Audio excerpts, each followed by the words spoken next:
The Vatican keeps a church beneath the sea. They said it was lost to time, a sanctuary swallowed by God Himself. But last month, I found it. The doors were open, and the bells were still ringing. The first light of dawn broke over the restless sea, casting a pale glow that barely pierced the thick morning mist. Clara Mallory stood at the water's edge, her breath fogging in the crisp air as she watched the impossible unfold before her eyes. Slowly, like a ghostly apparition from a forgotten past, the sunken village began to rise. Jagged rooftops pierced the mist, skeletal wooden beams creaked as they emerged from beneath the waves, and the once submerged earth broke the surface with a reluctant sigh. Clara's heart pounded, not from exertion but from a strange cocktail of awe and unease. For 100 years, the village had slept beneath the cold, silent depths, swallowed by the capricious sea. Now it returned, as if summoned by some ancient tide that no living soul could fully understand. This was no ordinary phenomenon. It was a resurrection, a revival of memories soaked in salt and sorrow. She stepped cautiously into the shallow water, the chill biting through her sturdy boots as she waded toward the first row of houses. The wooden frames, softened and warped by years underwater, groaned beneath the weight of time. Barnacles and seaweed clung stubbornly to the surfaces, their presence a testament to the village's long dormancy. Clara's fingers brushed against a broken window frame, rough with encrusted shells and algae, and she shivered despite the sun's tentative warmth. The air was thick with a silence that felt unnatural, a heavy stillness that pressed against her chest. As she moved deeper into the village, she became aware of faint sounds, whispers that could have been the wind or something far more unsettling. Somewhere in the distance, a bell tolled soft, mournful, and impossibly real. Clara froze, her eyes searching the horizon, but there was no sign of a bell tower, no living soul to ring such a call. Her gaze was drawn inexorably toward the heart of the village, where the drowned church stood defiantly amidst the ruins. Its stone walls, though cracked and waterlogged, remained stubbornly intact. Through the shattered stained-glass windows, Clara glimpsed the altar submerged beneath a thin veil of water. The colors of the glass refracted into ghostly patterns that danced in the dying light.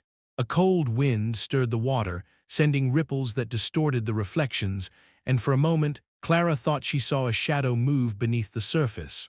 Her breath caught. Was it a trick of light, or was something watching her from the depths? Determined, she pulled her jacket tighter and stepped closer. Her journal, worn and water-stained, hung from her shoulder, a testament to years of research and unanswered questions. This village, lost to time and tide, held the key to truths she needed to uncover. About the curse, the faith shattered beneath the waves, and the fate of those who had prayed within the drowned church. As the day wore on, Clara explored the skeletal remains of the village, each step echoing in the hollow silence. The buildings whispered stories in the creaks of their timbers and the groans of aged stone. The water lapped gently against the ruins, a constant reminder of the power that had swallowed this place whole. Yet, beneath the surface, Clara felt a presence, a restless energy that seemed to pulse with the rhythm of the tides. As twilight descended, casting long shadows across the deserted streets, Clara paused by the church's entrance. The stained glass glimmered faintly in the fading light, the images of saints and sinners blurred and distorted by time and water.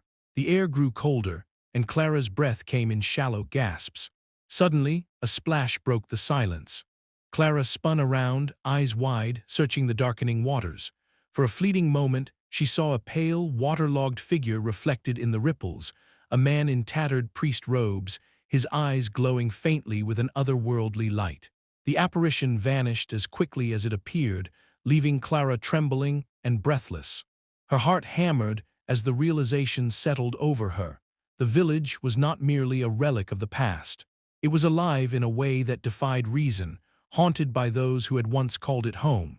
And the drowned church, silent and forbidding, stood at the center of a curse that refused to die.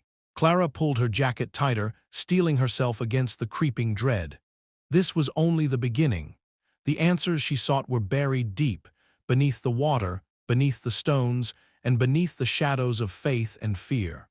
The village had risen, but so had the darkness that clung to it. As night fell, the bells tolled once more, echoing through the mist like a dirge from the depths. Clara's resolve hardened. She would uncover the truth, no matter the cost. For the village, for the drowned souls, and for the sister she had lost to the merciless sea. The night was alive with secrets, and Clara Mallory was ready to face them all. Clara Mallory sat cross-legged on the warped floorboards of the dilapidated house, her lantern's warm glow flickering against the peeling wallpaper as she sifted carefully through a stack of brittle, water-stained papers. The sunken village, having resurfaced after 100 years, was a spectral reminder of a forgotten past, but Clara was determined to unearth its secrets. Each document she examined whispered fragments of a story darker than she had anticipated. The musty smell of damp wood and saltwater hung heavy in the air, mingling with the faint metallic scent of rusted nails and decayed timber. Outside, the gentle lapping of water against the submerged doorframe was a constant, rhythmic reminder of the village's watery grave. Clara's fingers trembled slightly as she traced faded ink, records of church meetings, parishioners' names, and cryptic notations hinting at rituals and warnings. "This can't just be folklore," she murmured to herself, eyes narrowing on a passage mentioning the curse that binds us beneath the waves. The words seemed to pulse with a life of their own, as if the paper bore the weight of centuries of suffering. A sudden chill swept through the room, causing Clara to pull her jacket tighter around her. From beyond the broken window panes, shadows danced erratically in the lantern light. She froze, every sense sharpening. A low murmur drifted faintly through the air, a chorus of whispered voices, barely audible over the lapping water. The hairs on the back of her neck prickled in response. "Who's there?" she called softly, the sound swallowed by the oppressive silence. No answer came, only the persistent susurrus of the water. Clara shook her head, trying to dispel the creeping dread. "It's just your imagination," she told herself, though the uneasy feeling lingered. Determined to gain perspective, Clara made her way toward the village docks the next morning, the wooden planks slick with moss and salt. There, she encountered Elias Harrow, the local fisherman whose weather-beaten face and sturdy frame spoke of a lifetime spent battling the sea. Elias eyed her with a mixture of suspicion and reluctant recognition. "You shouldn't be pawkin' around here," he said gruffly, voice rough as the sea itself. "This place ain't meant for the living." Clara met his gaze steadily. "I need to understand what happened here, Elias. The curse, the church, there's something beyond the surface." He sighed, running a hand through his tangled gray hair. "The things buried here, they ain't meant to be disturbed. The village was cursed long ago. Folks tried to keep it secret, but the water took 'em all. And now, every time the village rises, the dead walk again." His words sent a shiver down Clara's spine. "The dead? You mean the spirits?" Elias nodded grimly. "Aye. Bound to the church, cursed to roam until the debt is paid." That night, Clara wandered the waterlogged streets alone, the moon casting a silvery sheen over puddles reflecting skeletal trees and ruined rooftops. Her footsteps were muffled by the damp earth, and the only sound was the occasional drip of water from broken eaves. As she passed the churchyard, a flicker of movement caught her eye. A pale, translucent figure glided silently among the crooked tombstones, its mournful gaze fixing on her with a sorrow that transcended time. Clara's breath caught in her throat, heart hammering in terror and awe. Then, as suddenly as it had appeared, the apparition dissolved into the thick mist. She stood rooted to the spot, a profound sadness washing over her. "What binds you here?" she whispered into the night. Returning to her temporary quarters, Clara pored over her notes, the fragments of history coalescing into a chilling narrative. The curse was no mere legend. It was a relentless force, entwined with the faith and fanaticism that had doomed the village. Yet beneath the dread, a stubborn ember of hope burned within her, a hope that understanding the past might yet break the curse. But as the night deepened, the whispers beneath the water grew louder, promising that the village's secrets would not be uncovered without a price. And Clara was ready to pay it, The echoes beneath the water were awakening. Clara Mallory stood at the edge of the resurfaced village, her boots sinking slightly into the soft, mud-streaked earth as she gazed out over the skeletal remains of weathered boats and broken piers. The salty breeze tugged at her dark hair, carrying with it the faint, mournful cries of gulls circling overhead. The village was a ghost of its former self, its sunken past now laid bare by the century-old waters retreating. Yet despite the eerie stillness, Clara could feel the restless breath of history whispering through the air, beckoning her deeper into the secrets long submerged. As she took in the scene, a figure approached from the shadow of a derelict boathouse. Weather-beaten and sturdy, the middle-aged man moved with the cautious confidence of someone who had spent decades at sea, his face etched with lines carved by wind and salt. Elias Harrow, the local fisherman she had heard about from old records and scattered rumors, stopped a few paces away, eyeing her with a mixture of wariness and reluctant acceptance. "You're the historian, aren't you?" Elias' voice was gravelly but steady. "Clara Mallory," she nodded, holding out a hand. "That's me. I came to learn the truth about this village, the church, and the curse that's haunted it." Elias hesitated before shaking her hand. "Truth's a dangerous thing around here. The village's past isn't just stories for the fire, it's blood and water and broken promises." Clara felt a chill despite the cool breeze. "I understand, but that's why I'm here. To uncover it, no matter the cost." Elias studied her for a long moment, then gestured toward the village's heart. "Come, I'll tell you what I know, but heed my warning. Some secrets aren't meant for the living." They walked together along the cracked stone path, stepping carefully over fragments of wood and glass that jutted from the earth like the bones of a long-dead beast. The village was a labyrinth of memories, each structure a relic of a life interrupted by the unforgiving floodwaters.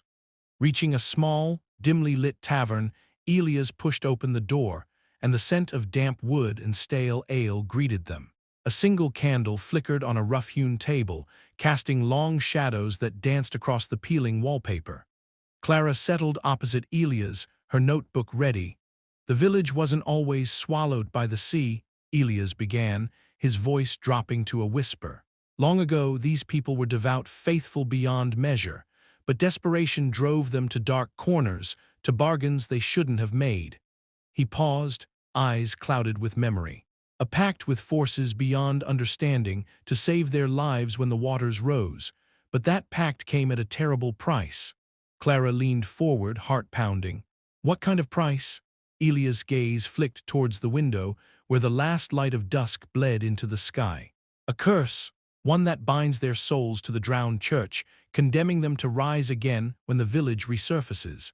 They're trapped between worlds, neither living nor dead." The room seemed to close in around Clara, the weight of his words settling like a stone in her chest. "And the vengeful priest, he was the one who led them into that pact," Elias said grimly. "A man twisted by faith and betrayal. Now he commands the restless spirits, punishing those who dare disturb their slumber." Outside, a sudden gust rattled the window panes, carrying with it a faint murmur, the echoes of prayers and laments long forgotten. Clara shivered and scribbled furiously in her notebook, the pieces of the puzzle starting to fit together. After a long silence, Elias stood. "There's more you need to see. Come with me." They left the tavern and walked toward the skeletal remains of a half-submerged home. The air grew heavier with the scent of brine and decay, mingling with the faintest trace of incense. Elias' voice dropped to a reverent murmur. This was where the villagers made their final stand before the flood took them all. The betrayal, the fear, it's etched into these walls. Clara reached out to touch the waterlogged timber, feeling the cold seep into her skin. How did they betray themselves? "They turned on each other," Elias said, eyes distant. "Sacrificed some for the survival of others. The priest preached salvation, but it was twisted salvation, stained with blood and fear." A silence fell between them, broken only by the gentle lapping of water against the ruins. Clara's thoughts spun, the image of the vengeful priest and the villagers' fate intertwining with her own haunted memories of Tommy. When Elias finally left her at the village edge, Clara stayed behind, the wind stirring the tattered remains of a forgotten flag. Alone, she wandered through the ruins, her journal in hand, each step echoing with the whispers of the past. The sun dipped below the horizon, and shadows stretched long and thin across the broken streets. Clara's heart beat faster, not just from the chill, but from the growing certainty that the curse was not just a tale, but a living nightmare awaiting her next move. As she paused beside the shattered steps of the church, a faint voice seemed to rise from the depths, a prayer, a warning, a plea. Clara closed her eyes, the weight of history pressing down, and resolved to face whatever darkness awaited her. For the truth, for Tommy, for the souls trapped beneath the waves, and somewhere deep within the drowned village, unseen eyes watched her, waiting. The cold water lapped against Clara Mallory's boots as she stepped cautiously into the shallow basin surrounding the sunken church. The air was thick with the salty tang of the sea, mingled with the faint, musty scent of old wood and damp stone. She pulled her jacket tighter around her, the fabric clinging heavily now that it was soaked, but her eyes remained fixed on the dark silhouette of the church's remains rising from the water like a ghostly monument. For 100 years, this village had slept beneath the waves, forgotten and hidden, its stories buried with it. But now, as the ocean relinquished its hold, the village surfaced once more, skeletal and silent, save for the soft lapping of the tide and the occasional cry of distant gulls. Clara's heart thudded with a blend of excitement and apprehension. This was more than history. It was a living, breathing enigma waiting to be unraveled. Beside her, Elias Harrow adjusted the brim of his weather-beaten hat, his gaze scanning the ruined structures. "Don't get too close," he warned, voice rough like gravel. "This place, it's not just old bones and broken timbers. It's got eyes, and it don't like strangers poking around." Clara offered a faint smile but remained focused. "I have to see the altar, Elias. If there's any clue to the curse, it'll be there." He grunted but didn't argue further. Together, they waded through the shallow waters, the cold biting through their layers as they neared the church's foundation. The water was murky, stirred up by their movements, but through the haze, Clara could make out the jagged edges of stone walls and fallen beams. Then there it was, the altar. Miraculously intact, it stood submerged beneath only a few feet of water, its surface coated with algae and silt, but unmistakably whole. Clara knelt at the edge, dipping her gloved hands into the chilly water, brushing away debris with careful strokes. The altar was carved from dark stone, its edges softened by time, but the intricate patterns, faint crosses, entwined vines, and cryptic symbols were still visible. "This is incredible," Clara whispered, heart pounding. "It's like it's been waiting for someone to find it." Elias shifted uneasily. "Waiting or warning, you mean? There's things better left alone in this world, Clara. Those carvings, they're not just decorations. They're bindings." She looked up from the altar, meeting his eyes. "Bindings for what?" He hesitated, then spoke in a low, urgent tone. "For the curse that drowned this village. For the sins the priest thought he could wash away with blood and water." The weight of his words settled over her, mingling with the cold that seeped into her bones. Clara's fingers traced the faded inscriptions, trying to decipher their meaning. Each symbol seemed to pulse faintly beneath her touch, like a heartbeat echoing through stone and water. A sudden chill swept over the clearing, raising goosebumps along her arms. She glanced up to see the sky shifting, the sun dipping lower, casting long shadows that flickered across the water's surface. The altar began to glow, a subtle, eerie light shimmering beneath the waves, as if the past itself was stirring awake. "Clara," Elias warned, voice tight with unease. "We shouldn't stay here after dark. This place, it feeds on the restless." But Clara was already captivated, caught between awe and an unshakable sense of dread. The altar was no mere relic. It was a threshold, a reminder that the village's dark history was not simply buried beneath the waves, but waiting to be confronted. As the last light slipped below the horizon, Clara felt the first whisper of something ancient brush against her mind, a prayer half-remembered, a lament carried on the wind. The village was waking, and with it the curse. She rose slowly, her eyes never leaving the glowing altar. "I need to know more," she said softly. "Whatever it takes." Elias nodded grimly. Then we're both in deeper than we thought. Together, they turned away from the altar, the shadows stretching long and dark behind them, the water around the church rippling as though stirred by unseen hands. The night was closing in, and with it, the haunting presence of the drowned church grew stronger. Clara's journal entry later that night would capture the moment. The altar remains, untouched by time or tide, a silent witness to the sins and prayers of a lost village. Its carvings speak in symbols I cannot yet fully understand, but their message is clear. This place holds power, ancient and dangerous. The water that once claimed the village now cradles its secrets, but I fear those secrets are restless, waiting to rise again. Tomorrow I delve deeper. The chapter closes on Clara's determined gaze, the faint glow of the altar still echoing in her mind, setting the stage for the terrifying truths yet to come as the village's past claws its way to the surface. The night had settled over the sunken village like a shroud, thick and suffocating. Clara Mallory moved carefully through the waterlogged streets, the beam of her lantern wavering in the cold breeze that whispered secrets no living voice dared to speak aloud. She had waited for the darkness to fall, knowing that the village's true face, the one hidden beneath layers of history and water, revealed itself under the cloak of night. Her heart thrummed with a mixture of fear and relentless curiosity. The church loomed ahead, its skeletal frame jutting from the shallow waters like a monument to forgotten sorrow. Clara's boots sank slightly into the muddy ground as she waded toward the entrance, the wooden doors hanging crooked on their rusted hinges. The air was thick with the scent of rot and salt, a pungent reminder of the centuries the village had spent swallowed by the sea. Steeling herself, she pushed open the doors and stepped inside. The lantern's light danced across broken pews and shattered stained glass, casting fractured colors onto the water that pooled across the floor. The altar, though battered, remained intact, a silent sentinel amidst ruin. Clara's breath hitched as the weight of unseen eyes settled upon her. Suddenly, the temperature dropped, a cold so deep it gnawed at her bones. From the shadows at the far end of the nave, a figure emerged. Pale and gaunt, his features distorted by the relentless embrace of water, he wore tattered priestly robes that clung to his skeletal frame. His eyes glowed faintly, twin embers burning with a fury that transcended death. Clara froze, the lantern trembling in her grasp.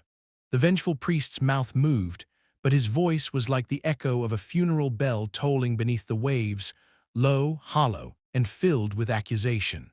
You trespass where the dead remain bound. Turn back, lest you join their ranks.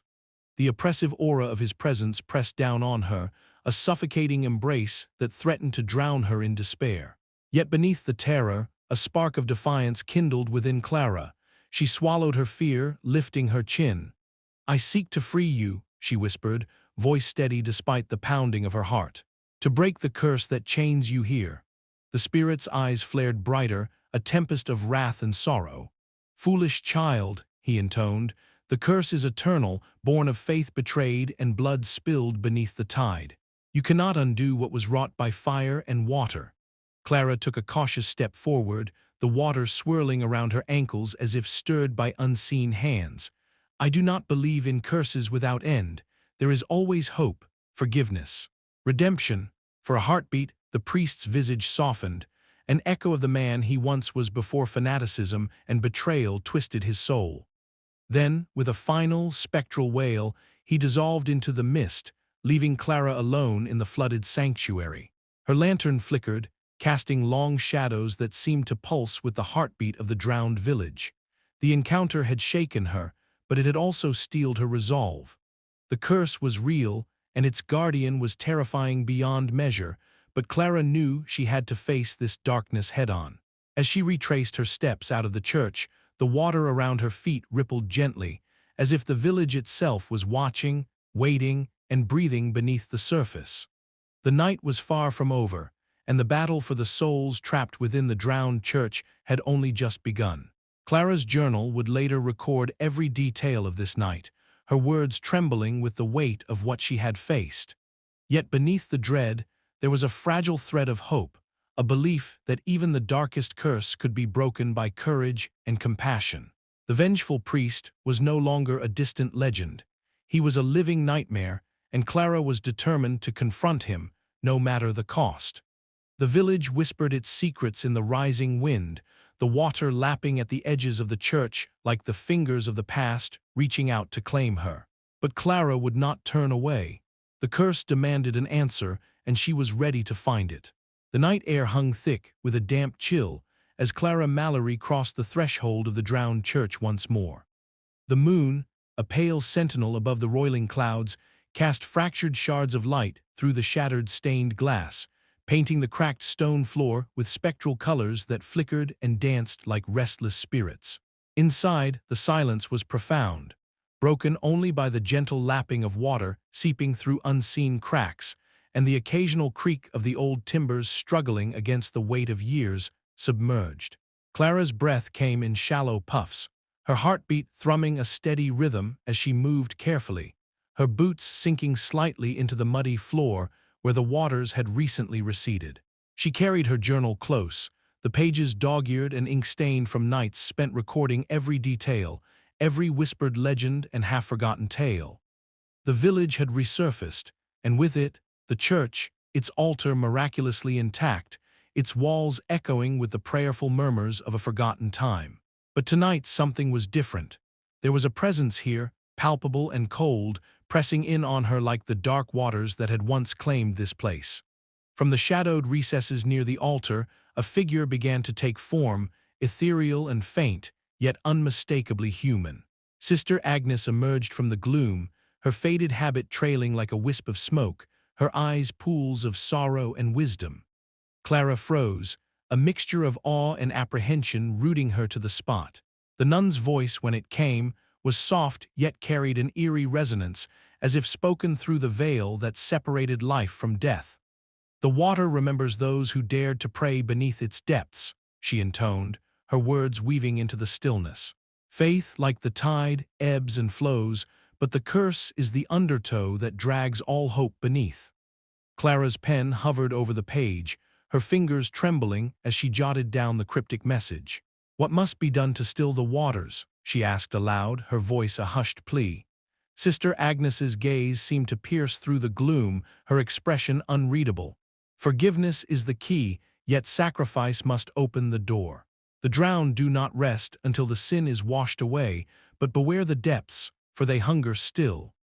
The apparition began to fade, dissolving into the mist that gathered like smoke around the altar. A faint scent of damp earth and extinguished candles lingered in the air as the church fell back into silence. Outside, the wind stirred, carrying with it the distant tolling of bells that seemed muffled beneath the waves. Clara stood rooted beneath the shivering stars, the nun's riddles turning over in her mind like stones caught in a restless tide. Her resolve, once tentative, now burned with a fierce determination. The curse was no longer an abstract terror, but a puzzle to be solved, a darkness to confront. Yet, the path ahead was shrouded in shadows, and the cost of salvation remained uncertain. As the night deepened, Clara's thoughts returned again and again to Sister Agnes's words. Forgiveness and sacrifice, two notions intertwined with faith and fear, with hope and despair. The drowned village was not just a relic of the past. It was a living nightmare, a story still being written in water and blood.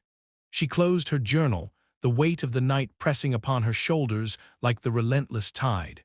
Somewhere beneath the waves, the village waited, its secrets locked in watery silence. But Clara Mallory would not turn away.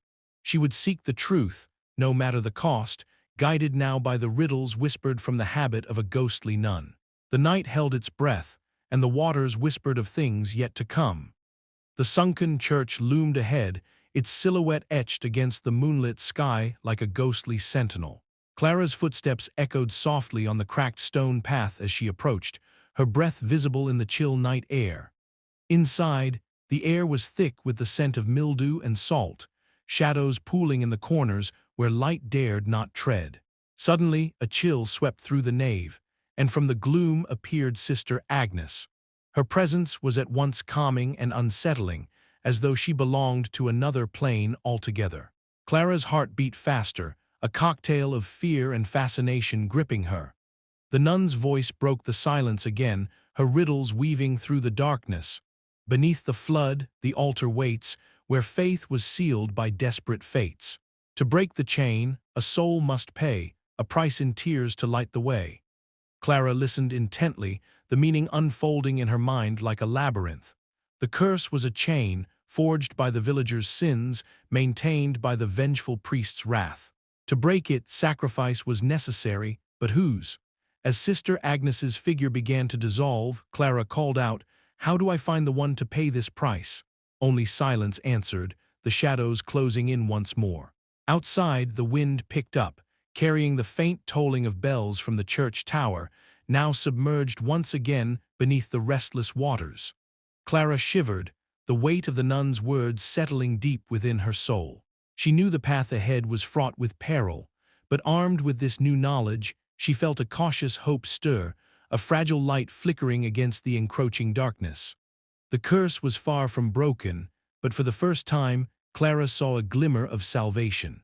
And with that, she stepped back into the night, the drowned village's secrets calling her onward. The chill of the evening air bit through Clara's jacket as she followed Elias down a narrow path that skirted the edge of the sunken village. The skeletal remains of wooden houses jutted from the earth like broken teeth, their once vibrant colors faded to ghostly grays and blues under the moonlight. The air was thick with the scent of damp wood, salt, and something else, something faintly metallic, like old blood. They reached a small clearing where a fire had been hastily built, its flames sputtering against the damp breeze. Elias knelt down, throwing a branch onto the fire, and the flames leapt higher, casting flickering shadows across his weather-beaten face. Clara settled herself on a fallen log, pulling her journal from her backpack and flipping it open, ready to capture whatever truths Elias was willing to reveal tonight. "You want to know what happened here?" Elias began, his voice low and rough like gravel, "but it's not a tale for the faint of heart. The village didn't drown by accident. It was a choice, a terrible choice made in desperation." Clara leaned forward, the ember light catching in her dark eyes. "A choice?" Elias nodded solemnly, eyes fixed on the glowing fire. "The crops failed. Year after year, the fields turned to dust. The river that fed us dried up, and the fish were gone. Hunger clawed at every belly. The village elders, fearing the end, sought a way out. They turned to the old ways, to rituals long buried beneath the church's stones." Clara's pen hovered above the page, her heart pounding as she absorbed the weight of his words. "What kind of rituals?" she asked, her voice barely above a whisper. "They made a pact," Elias said, voice dropping further, "with something not of this world. In exchange for salvation, they offered their souls, their faith, their very lives. The church became a gateway, a vessel for the curse that would bind us all." The fire crackled, sending sparks spiraling into the night sky as Clara shivered, unsure whether from the cold or the oppressive meaning behind the story. "And the vengeful priest," Clara pressed, recalling the spectral figure she had glimpsed in the ruins. "He was the one who led them," Elias said, his jaw tightening. "Once a man of God, twisted by power and fear. He became the curse's anchor, a sentinel ensuring the pact's price was paid." Clara's mind reeled. The village's fate was not a tragic accident, but a deliberate descent into darkness. She glanced toward the ruined church, its steeple barely visible against the starless sky, a monument to broken faith and shattered hope. The next day, Clara explored one of the ruined homes, the floorboards slick with moss and algae. Sunlight filtered weakly through a shattered window, illuminating ancient etchings carved into the walls. Symbols twisted and contorted, a language lost to time but heavy with menace. Her fingers traced the grooves, an unsettling energy prickling beneath her skin. She paused, listening. From the water's edge came faint, mournful wails, echoes of the restless dead. Shadows flickered across the shimmering surface, figures half seen, caught between worlds. Clara's breath caught. The village was alive in ways far beyond the physical. The curse was not just a story but a living, breathing force, feeding on fear and despair. That night by the fire once again, Clara confronted her own doubts. Elia's story challenged everything she believed about faith and survival. Could forgiveness and sacrifice undo what desperation had wrought? Or was she doomed to witness the endless repetition of tragedy? "What do we do now?" Clara asked, voice trembling but resolute. Elias looked at her, eyes reflecting the firelight and something deeper, hope perhaps, or the desperate need for it.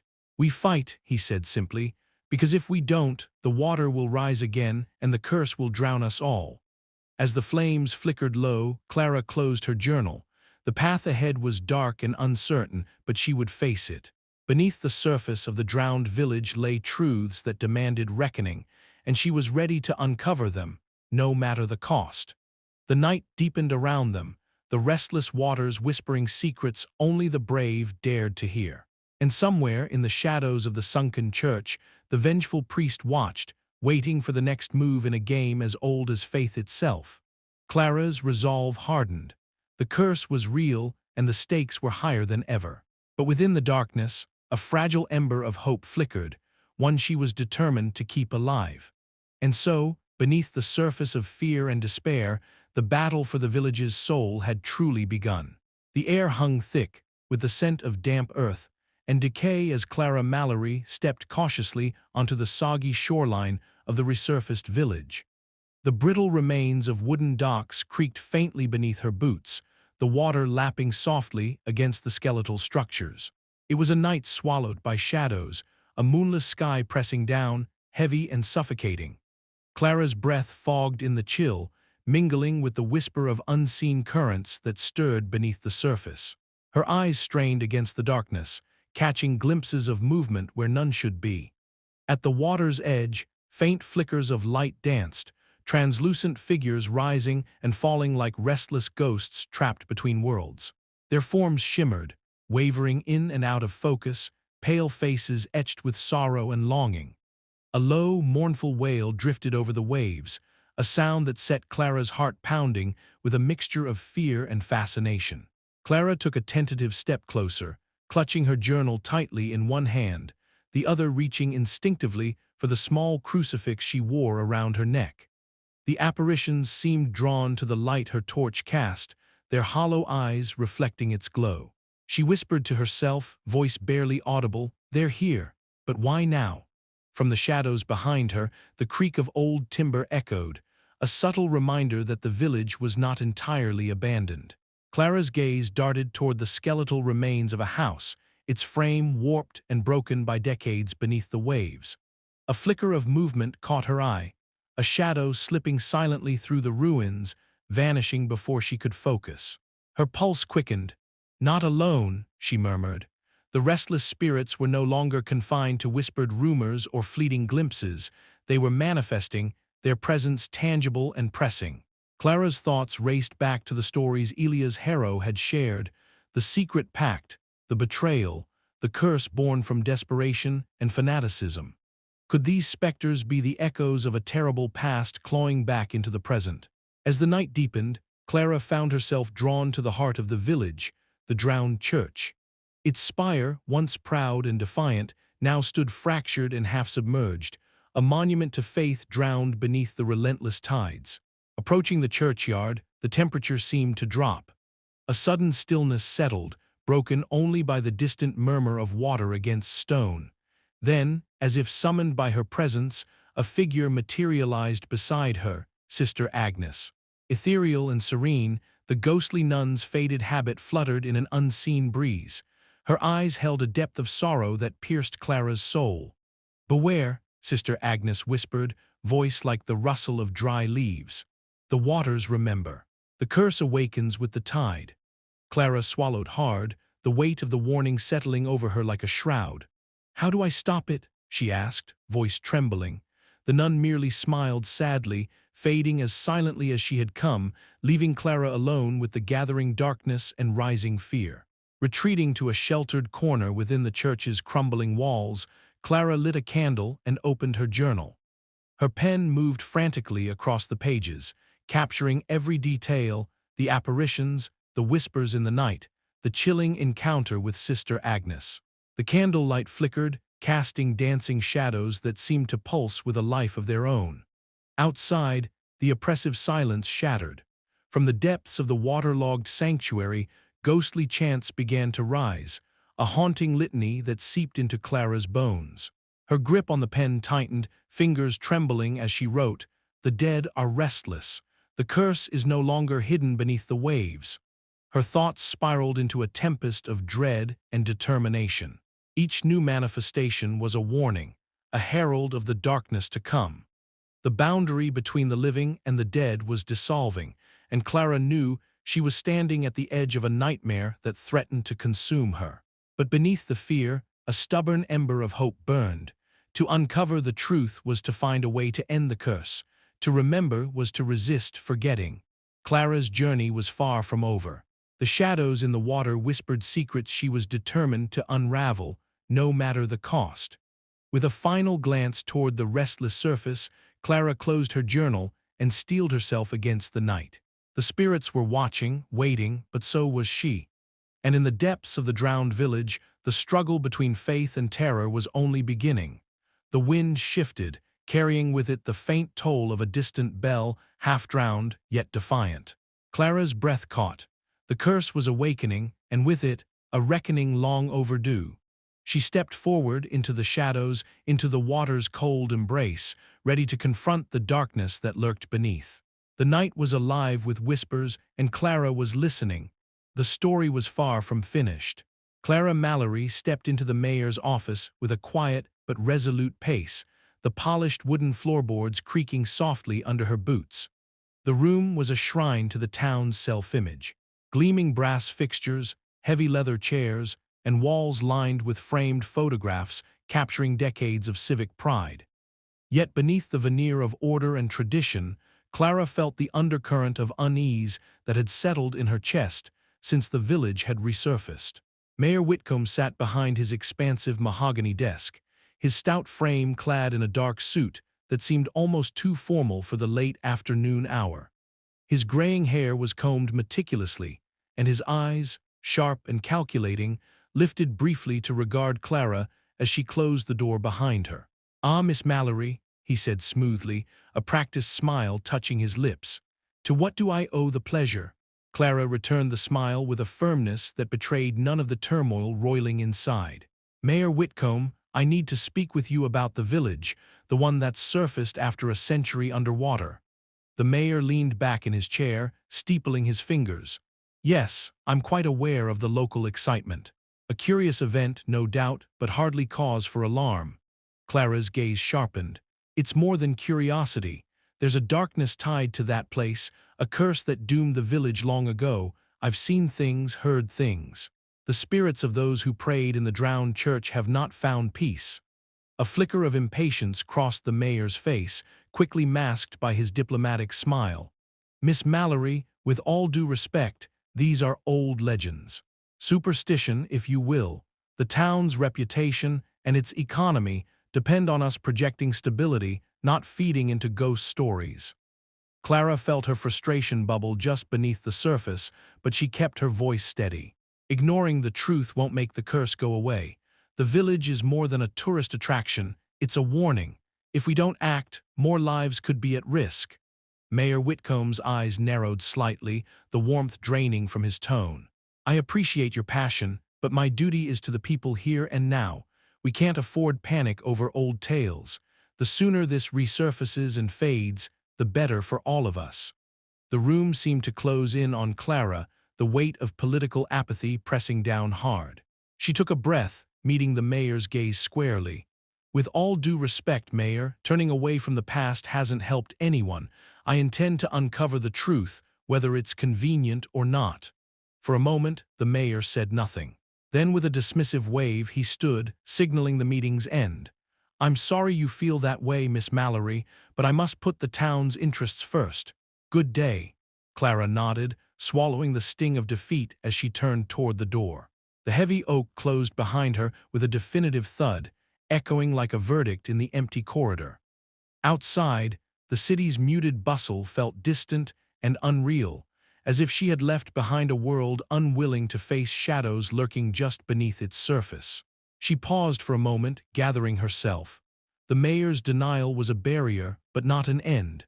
There were others who might listen, Elia's harrow, perhaps, or even Sister Agnes's cryptic guidance. The village's secrets were buried deep, but Clara's resolve was deeper still. As she stepped into the fading light of the late afternoon, the storm clouds gathering overhead mirrored the turmoil inside her. The path ahead was uncertain, fraught with danger and disbelief, but Clara knew she had no choice but to walk it. The drowned church waited, and so did the spirits bound to its curse. The battle for truth had only just begun.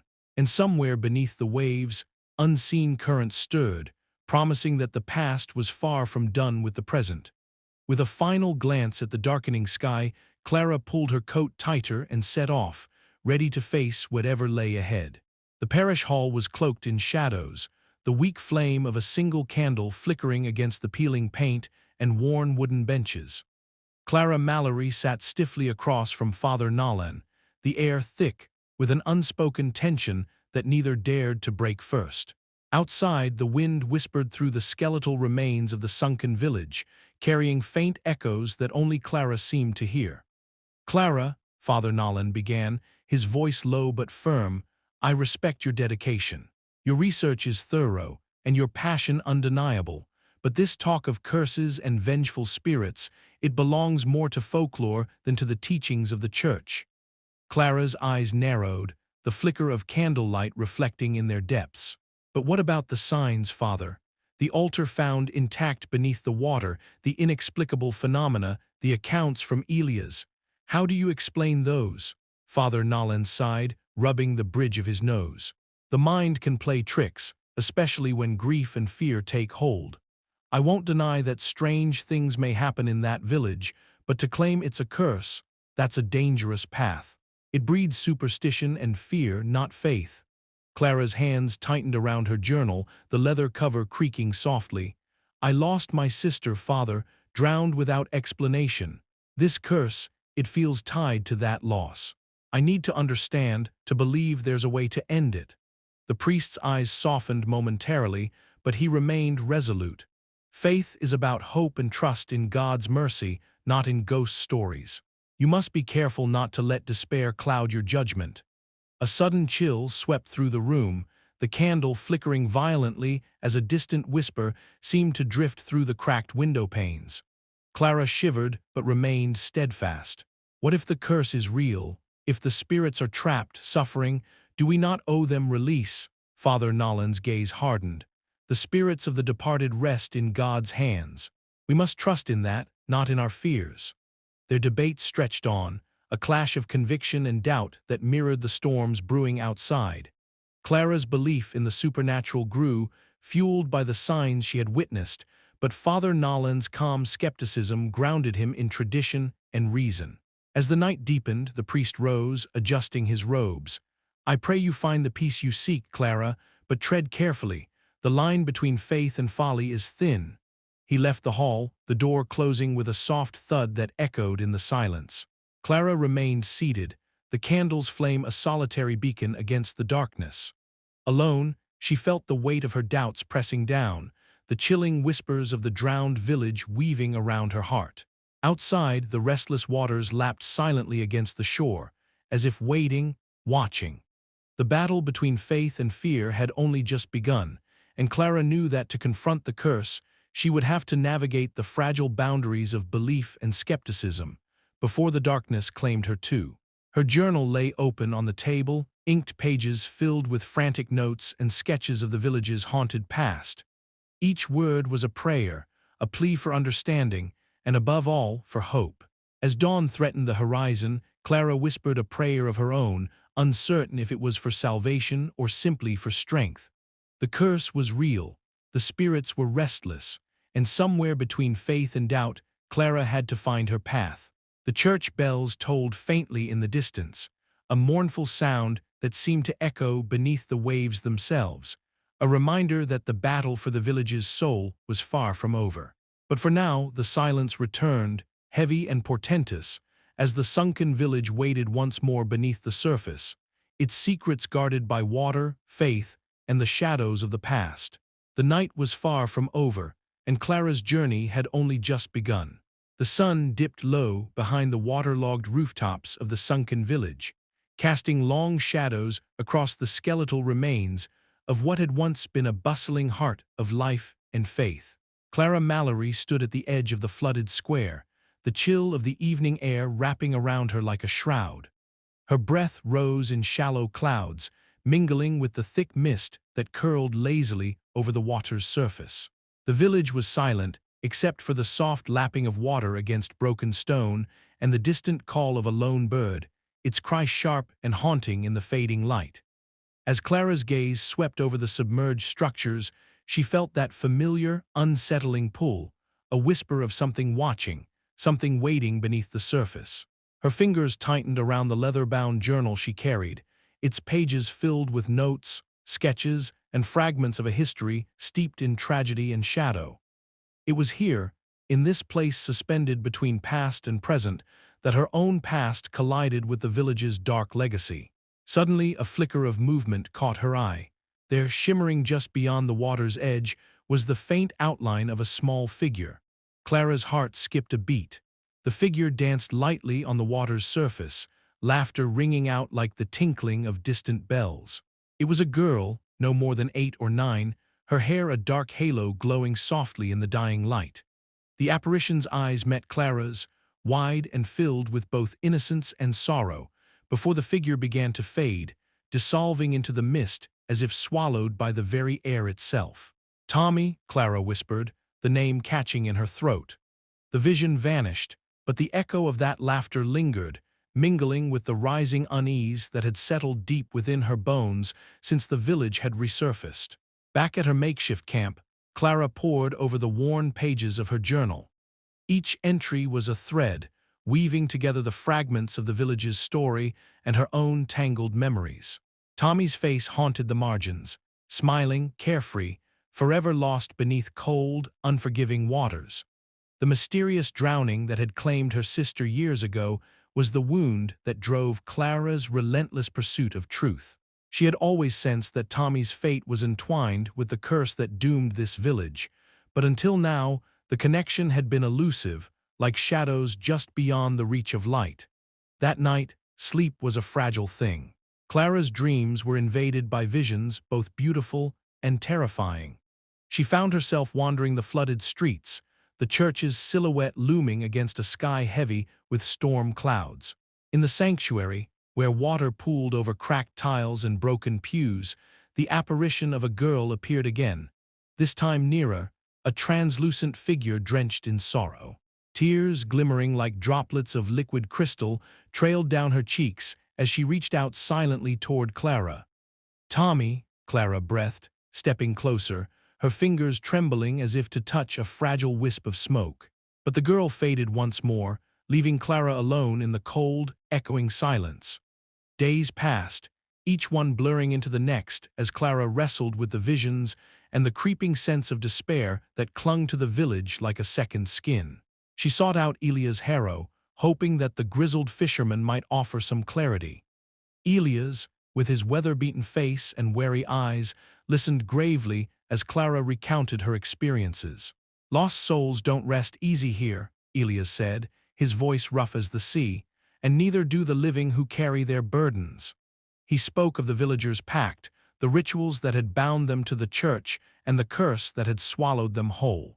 But it was Clara's own torment that Elias recognized most clearly, the unresolved grief that made her vulnerable to the spirit's restless reach. One evening, as a cold rain began to fall, Clara sat beside a small fire. The flames flickered and danced, casting shadows that seemed to twist and writhe like living things. Clutching a faded photograph of Tommy, Clara's mind was a tempest of memories and emotions. Suddenly, the shadows coalesced into the faint outline of Tommy's face, whispering a name that echoed with desperate longing. The fire hissed and sputtered as Clara's breath caught in her throat. "Why won't you let me go?" she murmured, tears mingling with the rain. The vision vanished as quickly as it had come, but the question lingered in the damp night air. The next day, Clara ventured deeper into the village, drawn to the flooded church that had become the epicenter of the curse's power. As she crossed the threshold, the water rose around her ankles, cold and unyielding. Her flashlight beam swept across the altar, submerged but intact, and then caught a movement out of the corner of her eye. A flashback surged forward, sharp, vivid, and unrelenting. Clara was there, on the riverbank where Tommy had drowned. The water had been deceptively calm, masking the hidden currents that pulled her sister under. Clara's screams echoed in her mind, mingling with the silence that followed. The memory was a wound reopened, raw and bleeding. Shaking, Clara sank to her knees, the water swirling coldly around her. She reached out with trembling hands, as if to grasp the past and lay it to rest. But the curse was not so easily broken. A voice whispered in the darkness, soft, chilling, and filled with ancient sorrow. "You cannot save her yet." Clara's eyes snapped open. The church was silent once more, save for the drip of water from the cracked ceiling. Her heart pounded, but somewhere beneath the fear, a fragile ember of hope flickered. She knew now that breaking the curse would mean confronting not only the restless spirits of the drowned village, but also the shadows within her own soul. Tommy's death was not a tragedy apart from the village's fate. It was entwined with it, a key to salvation or destruction. With renewed determination, Clara rose from the water, the weight of grief and dread pressing upon her but no longer crushing her spirit. The village's secrets whispered around her, a dark symphony of faith, fear, and the relentless pull of the water. The past was not dead. It was rising once more, and Clara was caught in its tide. As the night deepened, the village held its breath, waiting, watching. And somewhere beneath the waves, the curse stirred, its ancient hunger awakening with the promise of another cycle. Clara's journey was far from over. The visions of Tommy were a haunting melody that would guide her through the darkness ahead, or doom her to be lost beneath the waves forever. The church bells tolled faintly, a ghostly reminder that some prayers are never answered, and some sins never forgiven. The cabin smelled of brine and aged timber, the walls lined with fishing nets and faded photographs that spoke of a quieter life before the curse. Clara sat opposite Elia's harrow, whose weathered hands trembled slightly as he closed the battered leather journal with a sigh. "You deserve to know the truth," Elia said, his voice rough like the sea, carrying the weight of decades spent guarding secrets. "It wasn't just some accident, Clara. The village, we made a pact. A desperate, terrible pact." Clara leaned forward, the flickering candlelight dancing across her determined face. "With the priest?" she asked softly, her heart pounding. Elias nodded, eyes clouded with sorrow. "Father Malden, he was no ordinary man. The villagers looked to him for salvation as the waters rose, but his faith twisted into something dark. They turned to forbidden rituals, hoping to save themselves, but instead they damned us all." He traced a brittle finger over a yellowed page, revealing hastily scrawled notes and symbols. The curse wasn't born from the flood itself, but from the fanaticism that led to their drowning. The villagers, in their fear, sacrificed their own souls to bind the waters, to buy time, but it cost them dearly. Clara's mind raced. The altar they found submerged, the strange phenomena, each piece now fit into a terrifying mosaic. So the spirits we see, they're trapped by this pact, bound to the priest and the curse. Elias gave a grim nod. "Yes. And with each resurfacing, the curse reawakens, seeking to punish the living for the sins of the past." Outside, the mist thickened over the skeletal remains of the village, the water seeming to pulse like a heartbeat beneath the ruins. Clara shivered, not from the cold but from the crushing weight of the revelation. "We have to find a way to break it," she said resolutely, "or this cycle will never end." Elias looked at her, a flicker of hope igniting in his tired eyes. "Then we must act quickly. The spirits grow restless, and the priest's influence spreads." As Clara examined the relics Elias had gathered, fragments of incantations and faded prayers, she felt a shiver crawl down her spine. The past was no longer buried beneath the waves. It was clawing its way back to the surface, and their time was running out. Suddenly, a cold draft swept the cabin, carrying with it the faint sound of distant water lapping, a whispered warning from the depths. Clara and Elias exchanged a tense glance. The curse was stirring, and so were the spirits. Their discovery had unleashed a new danger, but also a chance to confront the darkness head-on. The path ahead was fraught with peril, yet Clara's resolve burned brighter than ever. She would uncover every secret, face every ghost, and break the curse that bound the drowned church and its lost village. The night deepened, shadows lengthening as the village outside seemed to hold its breath. Somewhere beneath the waves, the vengeful priest watched, waiting for the next move in a centuries-old game. Clara closed her eyes, steeling herself for the battle to come, knowing that the fate of the restless souls and her own depended on what she would do next. The candle flickered once more, casting eerie shapes on the walls as the secrets of the drowned village whispered through the cabin like the restless tide, relentless and unforgiving. Clara's journey into the heart of the curse had only just begun. Clara's breath came in ragged gasps, the stale, briny air of the drowned church thickening around her, as if the walls themselves exhaled the sorrow of 100 years submerged. She stood at the center of the nave, her boots sinking slightly into the debris-strewn floor where water had long since receded, leaving behind the ghostly remnants of a place once sacred. The moonlight filtered through the broken windows, casting fractured beams that shimmered like watery veins across the cracked stone. The silence was a heavy weight, broken only by the faint drip of condensation and the distant, mournful echo of bells that seemed to toll from beneath the earth. A chill crawled along Clara's spine as the shadows shifted, coalescing into forms that flickered like dying flames. Whispers rose like a susurrus from the corners of the church, voices layered with grief and anger, voices that carried the weight of forgotten prayers and broken promises. She clutched her journal tightly, the worn leather cover pressing into her palm, grounding her as the oppressive atmosphere threatened to swallow her whole. Suddenly, the temperature plummeted, and the air grew heavy with an invisible pressure that squeezed at her chest. Clara stumbled back, nearly losing her footing as a spectral wind swept through the nave, carrying with it the rancid scent of earth and salt.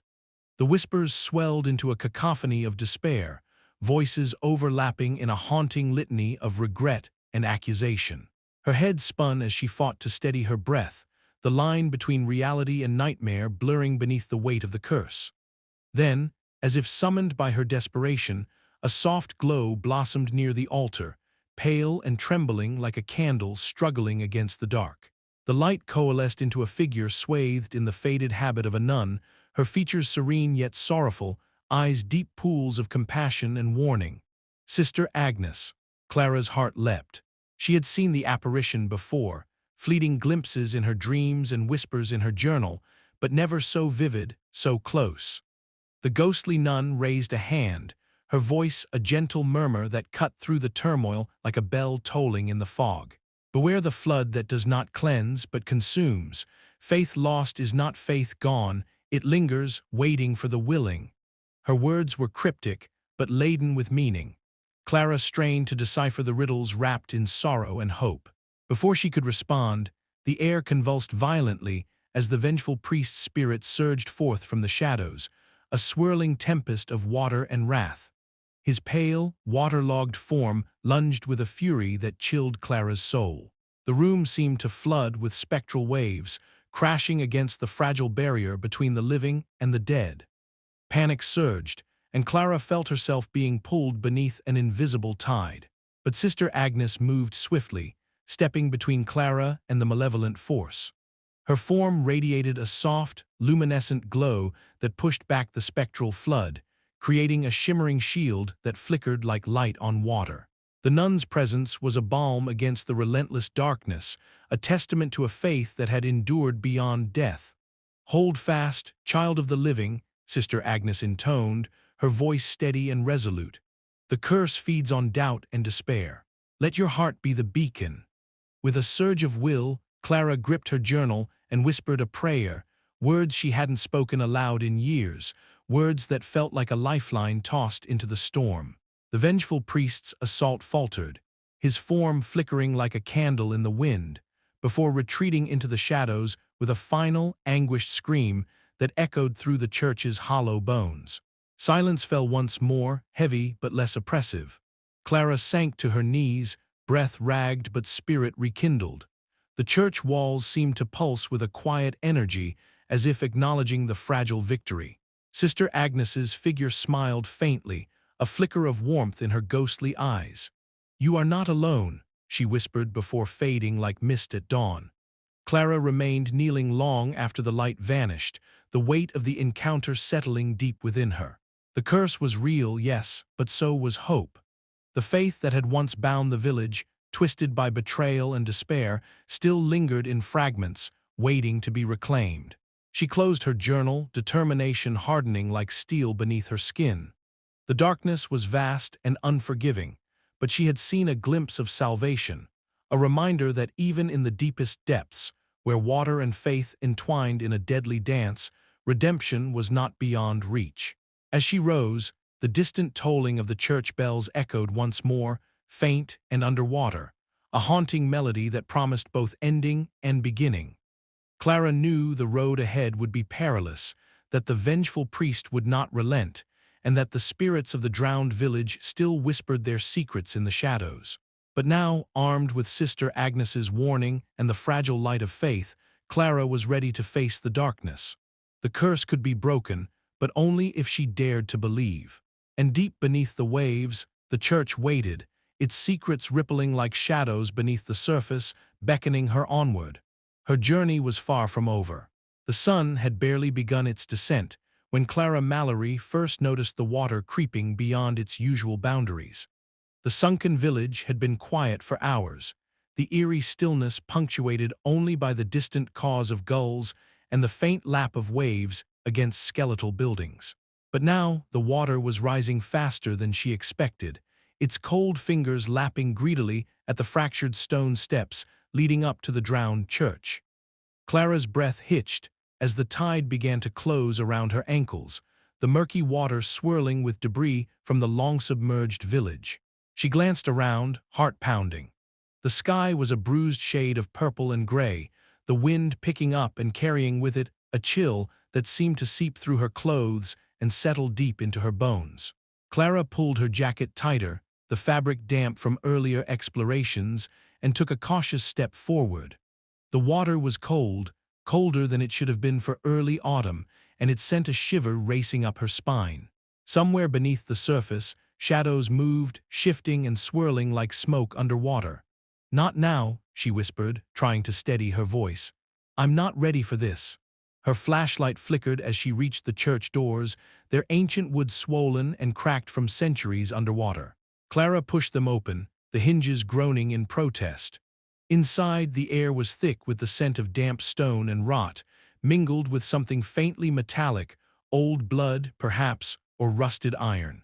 Her footsteps echoed across the flooded floor as the water rose swiftly behind her, spilling into the sanctuary with a hiss. Clara's eyes adjusted to the dim light, and she shone her flashlight across the space. The altar was partially submerged, water flowing over its carved edges like a slow-moving river. Around her, the ghostly outlines of the drowned villagers shimmered beneath the water, faces pale and eyes hollow, their mouths opening in silent wails of despair. She swallowed hard, heart hammering in her chest. The spirits were restless tonight, their anguish palpable. A sudden chill swept through the room, and Clara's breath caught in her throat.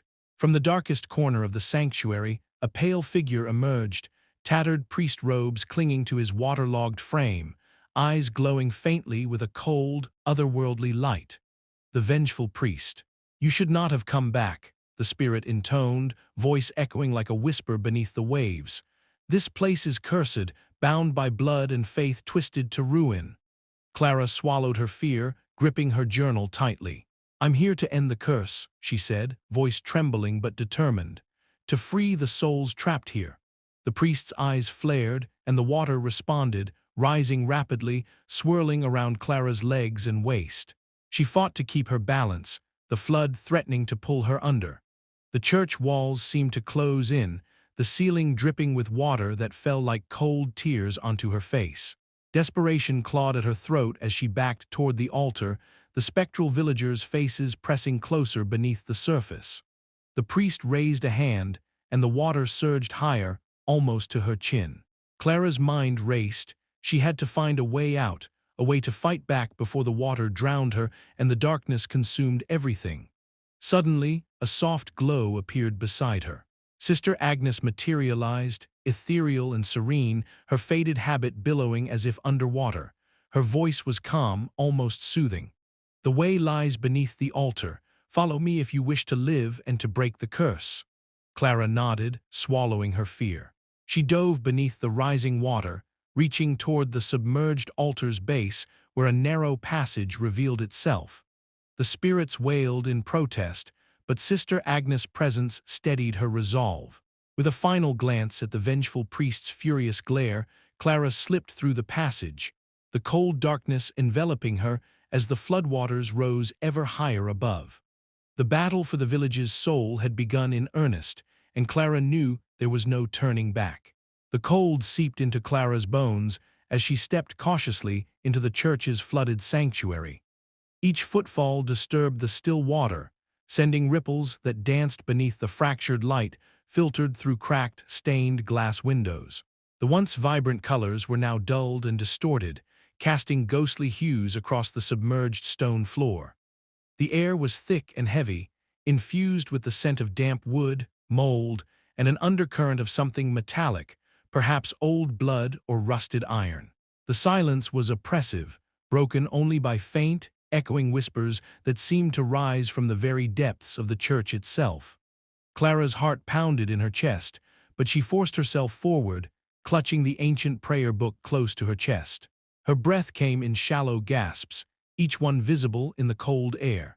She could feel the weight of the curse pressing down on her, a suffocating presence that turned the very water around her into a threatening force. Every instinct screamed for her to flee, but the determination that had brought her this far refused to waver. As she reached the altar, the temperature dropped further, and the water began to ripple unnaturally. Suddenly, from the shadows, the vengeful priest emerged. His figure was pale and waterlogged, his tattered priest robes clinging like seaweed to his spectral form. His eyes glowed faintly with a cold, otherworldly light, piercing through the gloom like twin beacons of wrath. His voice, when he spoke, was a rasping whisper that seemed to echo from the abyss itself. "You dare to challenge the fate of this village," he hissed, water swirling around him like a living cloak. "The curse is eternal. It binds us all, the lost, the damned." Clara steadied herself, the prayer book trembling in her hands. "No curse is eternal," she replied, voice resolute despite the chill that clutched her heart. "I am here to end your torment, to free the souls trapped in this endless cycle." The priest's form twisted, the water rising swiftly as if summoned by his fury.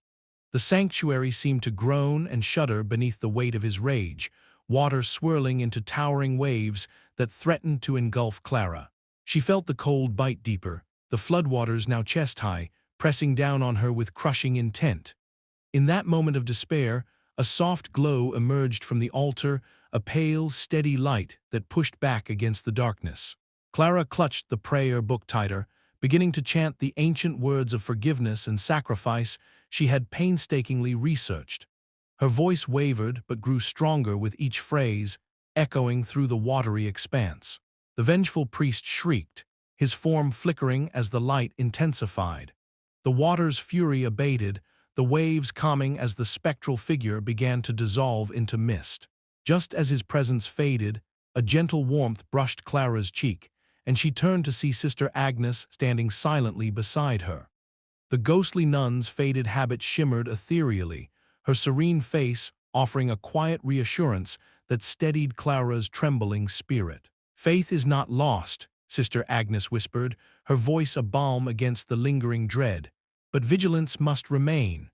The floodwaters receded slowly, leaving Clara breathless but victorious. The church, once a tomb beneath the waves, now felt sanctified, renewed by sacrifice and hope. Yet, as Clara looked toward the dark waters beyond the stained glass, she knew the curse's shadow still lingered, a silent threat waiting beneath the surface. Her journey was far from over. The vengeful priest's curse had been challenged, but the battle for the village's soul had only just begun. The air inside the drowned church was thick, with the scent of damp stone and brine, the flickering candlelight casting long shadows across the waterlogged altar. Clara Mallory knelt on the slippery floor, her hands steady despite the cold that clung to her skin. Around her, the faint outlines of the sunken village shimmered through the murky water, a ghostly reminder of the lives lost to the relentless depths. Tonight was the night she had prepared for, the ritual to break the curse that had bound this place for a century. Her breath came slow and deliberate as she began to chant the ancient words she had painstakingly pieced together from faded manuscripts and whispered legends. The rhythmic cadence of her voice echoed softly against the ruined walls, mingling with the distant sound of water lapping against submerged timbers. It was a prayer and a plea, a call to the forces that held sway over this forsaken place. Suddenly, a chilling presence swept through the church, the temperature dropping sharply as the water around her rippled unnaturally. From the shadows emerged the vengeful priest, his pallid, waterlogged figure drifting forward with an eerie grace. His tattered robes fluttered like seaweed caught in a current, and his eyes glowed with a faint, malevolent light. The very air seemed to constrict, pressing on Clara's chest with a weight that threatened to steal her breath. "You cannot undo what has been done," the priest hissed, his voice a cold whisper that slithered through the darkness. "This village is mine, bound by blood and faith. Your sacrifice is futile." Clara's heart hammered in her chest, but she met his gaze without wavering. "This curse ends tonight," she declared, her voice firm despite the fear clawing at her insides. "The souls trapped here deserve peace, not eternal torment." As the priest advanced, the water around them churned, spectral figures rising from the depths, their mournful faces twisted in anguish. Clara closed her eyes, envisioning her sister Tommy, lost to the same merciless waters that had claimed this village. Drawing strength from her grief and determination, Clara reached into the satchel at her side, pulling out a small vial filled with sacred water blessed by Father Nalan, water that symbolized cleansing and renewal. She sprinkled the holy liquid over the altar, the droplets sparkling like liquid stars before sinking into the ancient stone. The spirits wailed, a haunting chorus that filled the church with an unbearable sorrow. Yet amidst the despair, a faint glow began to grow around Clara, a fragile light pushing back the encroaching darkness. At that moment, Sister Agnes appeared silently beside her, an ethereal figure cloaked in a faded habit. Her serene eyes met Clara's, conveying a silent benediction, a reminder that faith, even when fractured, still held power.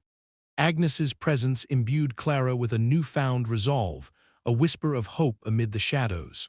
The vengeful priest's form twisted in fury, tendrils of dark water reaching out to snatch Clara away.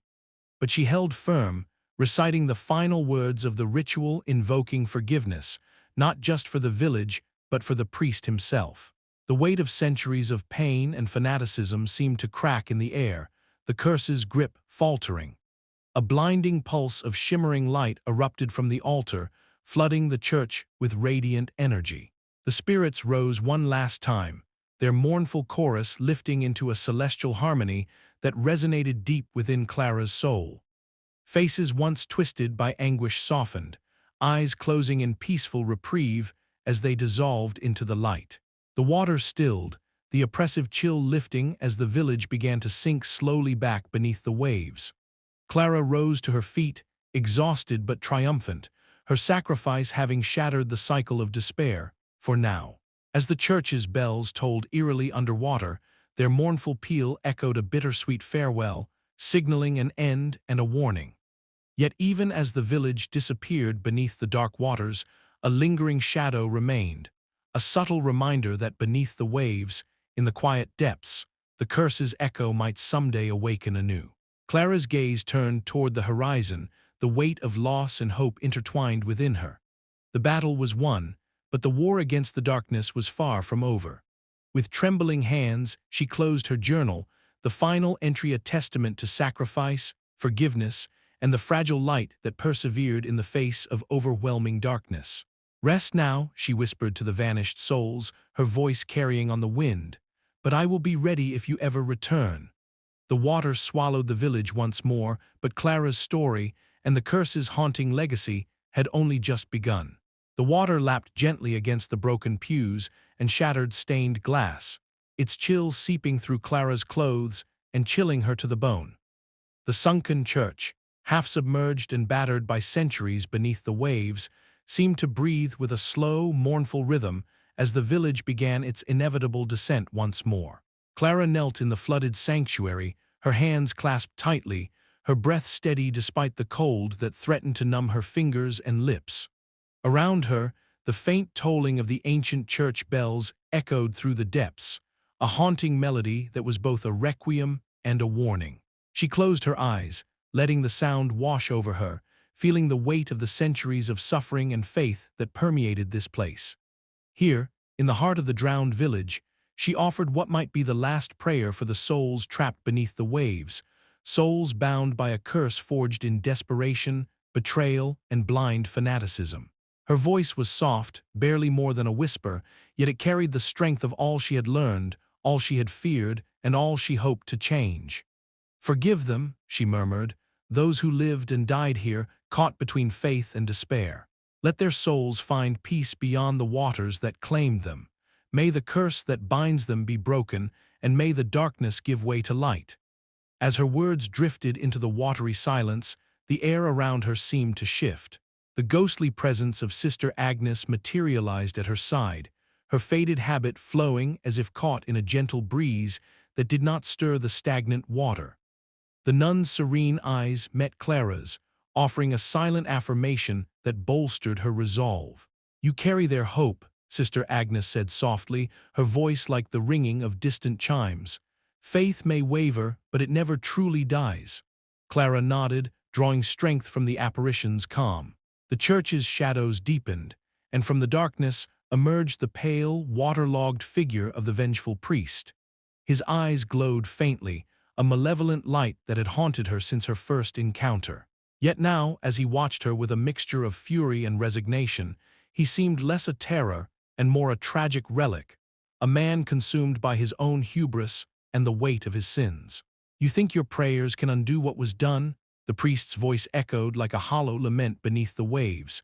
"The curse is eternal, bound by blood and faith." Clara's gaze did not waver. No curse is stronger than the power of forgiveness. No darkness can resist the light of sacrifice.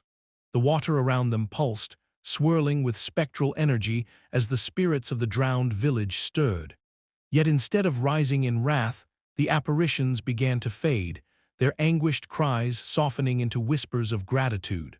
The ancient curse, once an unbreakable chain, began to weaken beneath the weight of Clara's prayer and the sacrifice she had made to reach this moment. Outside the church, the village's skeletal remains slipped slowly beneath the waves once more, swallowed by the dark embrace of the sea. The bells told their final lament, ringing out a mournful farewell to the lost and a cautionary echo for the living. Clara remained kneeling, her heart heavy yet uplifted by the fragile hope she had kindled. Though the village sank, the spirits were free at last, and the cycle of despair had been broken, at least for now. But as the last echoes of the bells faded into silence, a faint ripple disturbed the surface of the water, a reminder that beneath the waves, the curse's shadow lingered still. Her voice cracked as she whispered, "Rest now, all of you. Your suffering is over." And with that, the church was swallowed by the sea, leaving behind only memories, prayers, and the haunting possibility that the darkness was never truly gone. Clara rose slowly, water dripping from her hair and clothes, and stepped out into the cold dawn. The sunken village was gone for another 100 years, but the story, the curse, and its price would linger in her heart forever. As she walked away from the shore, the wind carried a faint tolling sound, a lingering echo that promised the cycle might one day begin anew. But for now, there was peace, fragile, hard-won, and drenched in the bittersweet light of redemption. Clara knew her journey was far from over. The curse was broken, but its story was not finished.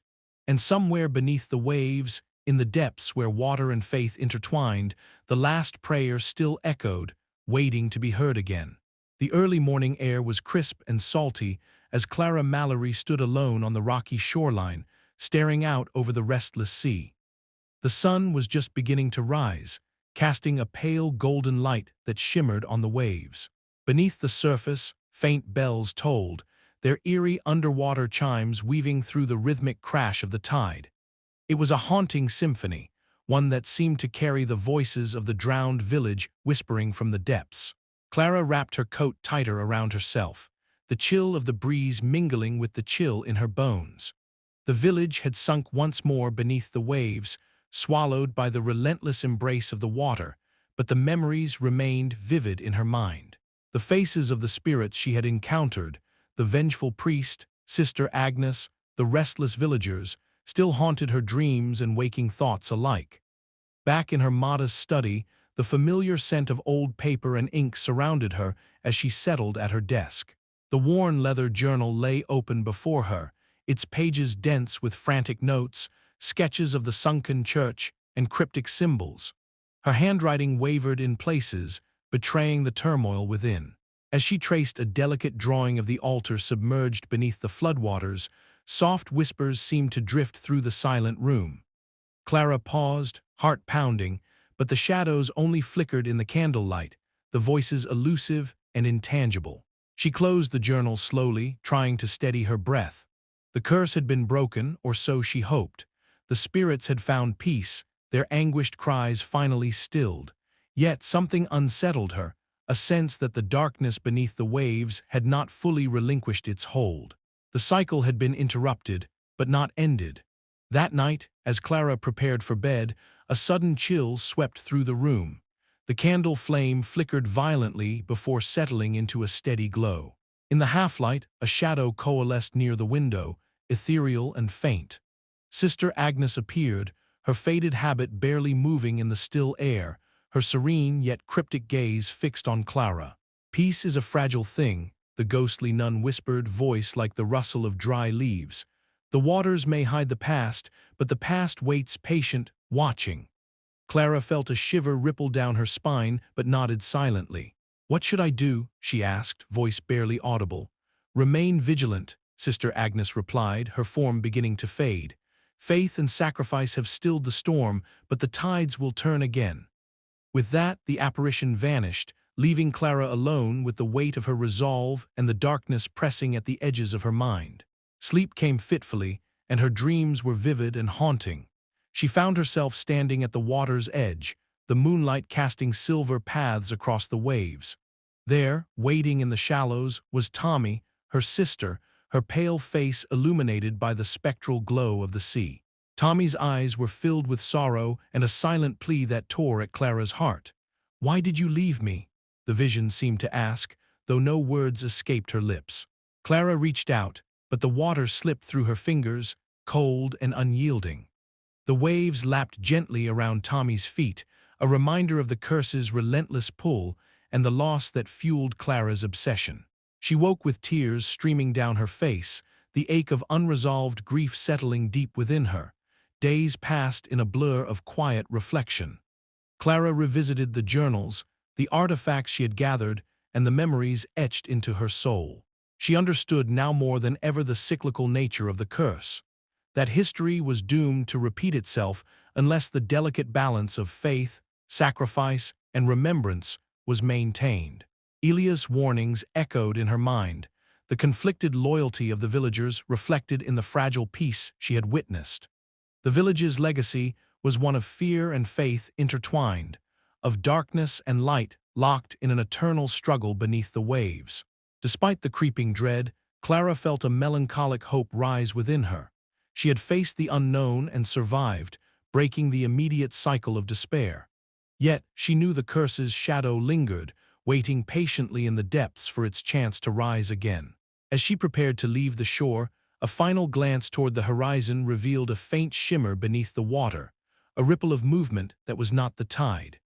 Clara's heart quickened, a silent promise that the past was never truly gone, that the echoes of the drowned church would continue to haunt her dreams and her waking world alike. The sea held its secrets close, and Clara Mallory, historian and seeker of truth, was determined to keep watch, ready for whatever darkness might emerge from beneath the waves. But as she turned to leave, the distant tolling of underwater bells began anew, a chilling reminder that some curses are never fully laid to rest. The rain tapped a gentle yet relentless rhythm against the windowpane of Clara Mallory's small study, a sound that seemed to echo the persistent beating of her heart. The dim glow of a single candle cast long shadows across the scattered pages of her journal, its flickering light a fragile beacon in the encroaching darkness. She sat curled in her chair, pen poised above the paper, her thoughts tangled between hope and despair. Her fingers trembled as she began to write, the ink flowing unevenly, tracing the contours of a mind caught in the uneasy limbo between certainty and doubt. "The village has retreated beneath the waves once more," she wrote, "but the water still whispers secrets I cannot silence. The curse, it seems, is not yet laid to rest." Her gaze lifted to the window, where the rain blurred the world outside into a shifting tapestry of gray. The resurfacing of the sunken village was a fleeting phenomenon, a cruel gift that returned every 100 years like a phantom tide. Yet this time, Clara felt the weight of something different, a subtle undercurrent she could not explain. The journal was more than a record, it was a lifeline, a way to anchor her spiraling thoughts. Each entry was a confession, a battle fought in the quiet hours when the world slept, but her mind remained restless. She wrote of the faint ripples she had noticed at the water's edge, undisturbed by wind or current, like whispers from the depths. She described the shadows that clung to the church's submerged spire, the lingering echoes of prayers long silenced. A sudden chill swept through the room, and Clara drew her shawl tighter around her shoulders. The flame of the candle flickered wildly, casting eerie shapes that danced on the walls. In the corner of her eye, she saw a movement, a figure shimmering into existence, ethereal and solemn. Sister Agnes, the ghostly nun who had appeared to her before, stood cloaked in her faded habit, eyes reflecting a sorrow that transcended death. "The currents run deeper than you know, Clara," the apparition whispered, her voice barely audible above the rain. "The waters carry more than memories, they bear the weight of what was never truly forgiven." Clara's heart thudded painfully in her chest, the room suddenly feeling colder, heavier. "How do I fight what I cannot see?" she asked, her voice trembling with the vulnerability she so often hid beneath layers of determination. Sister Agnes reached out, her translucent hand hovering just inches from Clara's cheek. "By remembering, by believing, by holding fast to the fragile hope that even the darkest waters can be cleansed." With that, the ghostly figure faded into the shadows, leaving Clara alone with the whispering rain and the echo of unfinished prayers. Later, as dusk fell, Clara found herself drawn once more to the water's edge. The village, now cloaked in twilight, lay silent and somber beneath the surface, its secrets submerged but not forgotten. She watched intently as the surface shimmered, disturbed by ripples that made no sense, no breeze, no movement, yet the water pulsed with life. The air was thick with the scent of salt and decay, the tangible presence of something unseen pressing against her senses. Clara's breath caught as a sudden shiver ran down her spine, the hairs on her arms standing on end. A faint sound broke the stillness, the distant tolling of bells, muffled and haunting, as if the drowned church was calling out from its watery grave. The sound resonated deep within her, stirring memories and fears alike. A cold touch brushed against her shoulder. Clara spun around, heart pounding fiercely. The night held only shadows and silence. No one was there. She swallowed hard, the weight of the unseen pressing upon her. The curse was not finished with the village nor with her. It lingered, like the currents beneath the waves, unseen, relentless, waiting. Returning to her study, Clara lit the candle anew and began to write once more. Her words were heavy with the melancholy of knowing that some battles are fought in the spaces between light and shadow, hope and despair. "The curse's cycle may yet turn again," she penned, "and I must be ready. For beneath these waves, the past stirs and unseen currents pull at the fragile threads of our lives." Outside, the rain continued its soft, unending song, a lullaby for the drowned, a warning for the living. And in the depths, the shadows waited, patient and eternal. The night stretched on, and Clara's journal grew thick with the weight of her thoughts, a testament to a struggle that was far from over. As the candle flickered low, she closed her eyes, steeling herself for the uncertain dawn. Because in the heart of the drowned village, beneath the restless waters, the unseen currents were already moving once more. The burden of memory, the cabin was quiet, except for the rhythmic tapping of rain against the window pane. A soft, persistent pattering that seemed almost like a heartbeat in the stillness. Clara Mallory sat curled in the corner, clutching a faded photograph in her hands.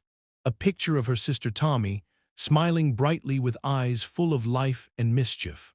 The edges of the photo were worn, softened by time and countless moments of being grasped tightly during sleepless nights. She stared at the image, the weight of years pressing down on her chest like a physical force.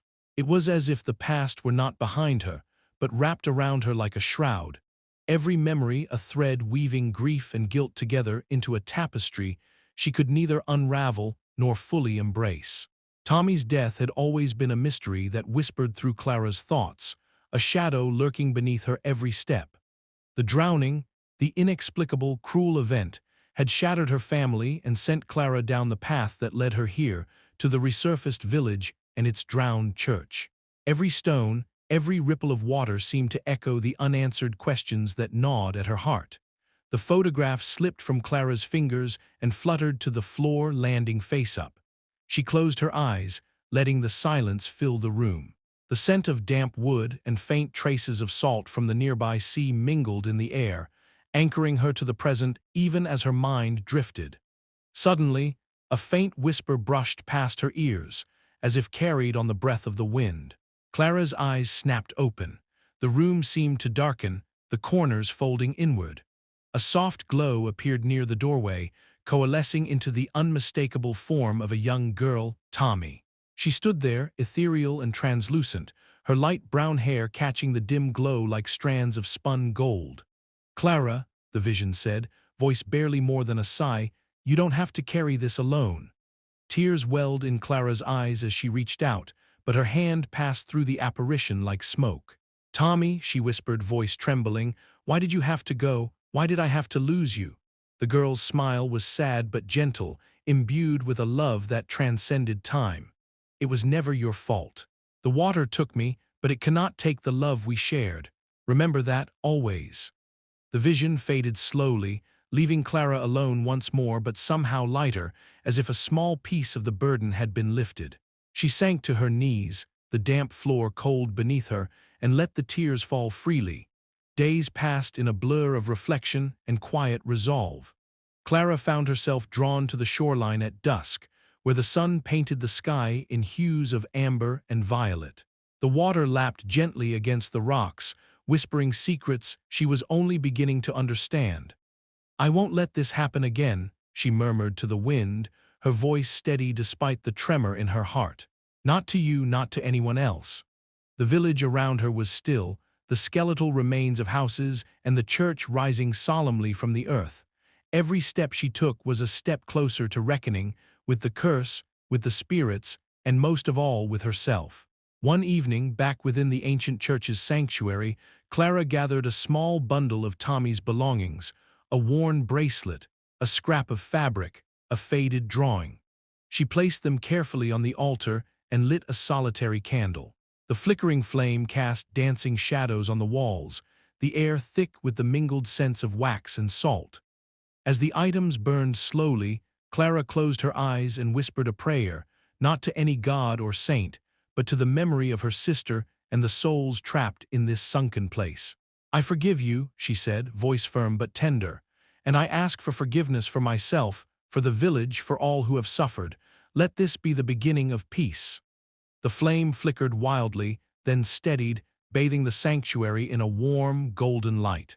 Outside, the water stilled, as if the restless spirits had paused to listen. Clara opened her eyes, feeling a profound calm settle over her. The burden of memory had not vanished, but it no longer crushed her. Instead, it fueled a cautious hope, a fragile flame against the darkness. She knew the path ahead would be perilous. The curse was not yet broken, and the vengeful priest's shadow still loomed.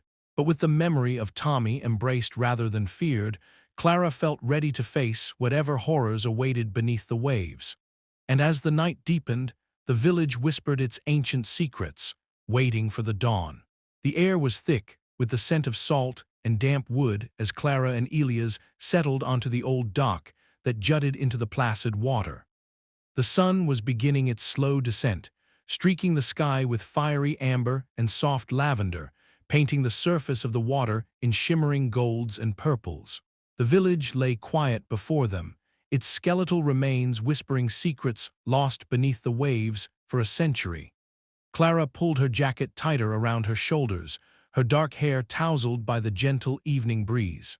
Beside her, Elias' weather-beaten face was etched with the lines of a man who had lived too close to the sea and its mysteries. His eyes, sharp and steady, reflected the last glimmers of daylight. "It's strange," Clara began, her voice low yet steady, "how the village still feels alive, even after all this time, like the memories cling to the stones, refusing to fade away." Elias nodded, his gaze fixed on the distant outline of the drowned church rising faintly above the waterline. "Memories have a way of holding on, especially when they're wrapped in fear and faith." Clara considered his words carefully. Over the past weeks, her investigation had brought her face to face with the village's dark past, a history tangled with desperation, fanaticism, and an unyielding curse. But it had also revealed moments of profound hope and resilience, glimpses of a community that had once thrived on belief and mutual care. "I've always thought of history as facts and dates," Clara said, "but this is different. It's alive, it's messy, and it's painful." Elias reached into his jacket pocket and pulled out a small, worn leather-bound ledger. He handed it to Clara with a steady hand.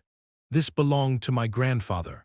It's a record of the families who lived here before the flood, names, births, deaths. It's all that's left of the people who once called this place home." Clara opened the ledger carefully, the fragile pages crackling softly in the quiet evening. The ink had faded, but the names were still legible, each one a thread connecting the present to a vanished past. She traced a finger down the list, feeling a deep ache rise within her. "These were real people," she whispered, "not just shadows in a story." Elias' voice was thick with emotion. "They were, and they deserved to be remembered without the fear that twisted their lives." The two sat in companionable silence, the weight of history settling between them like a tangible presence. As twilight deepened, the outlines of the village grew sharper against the darkening sky, the ruined homes and the drowned church standing as mute testaments to what had been lost. "Faith kept them going," Elias said finally, breaking the stillness, "but it was also their undoing."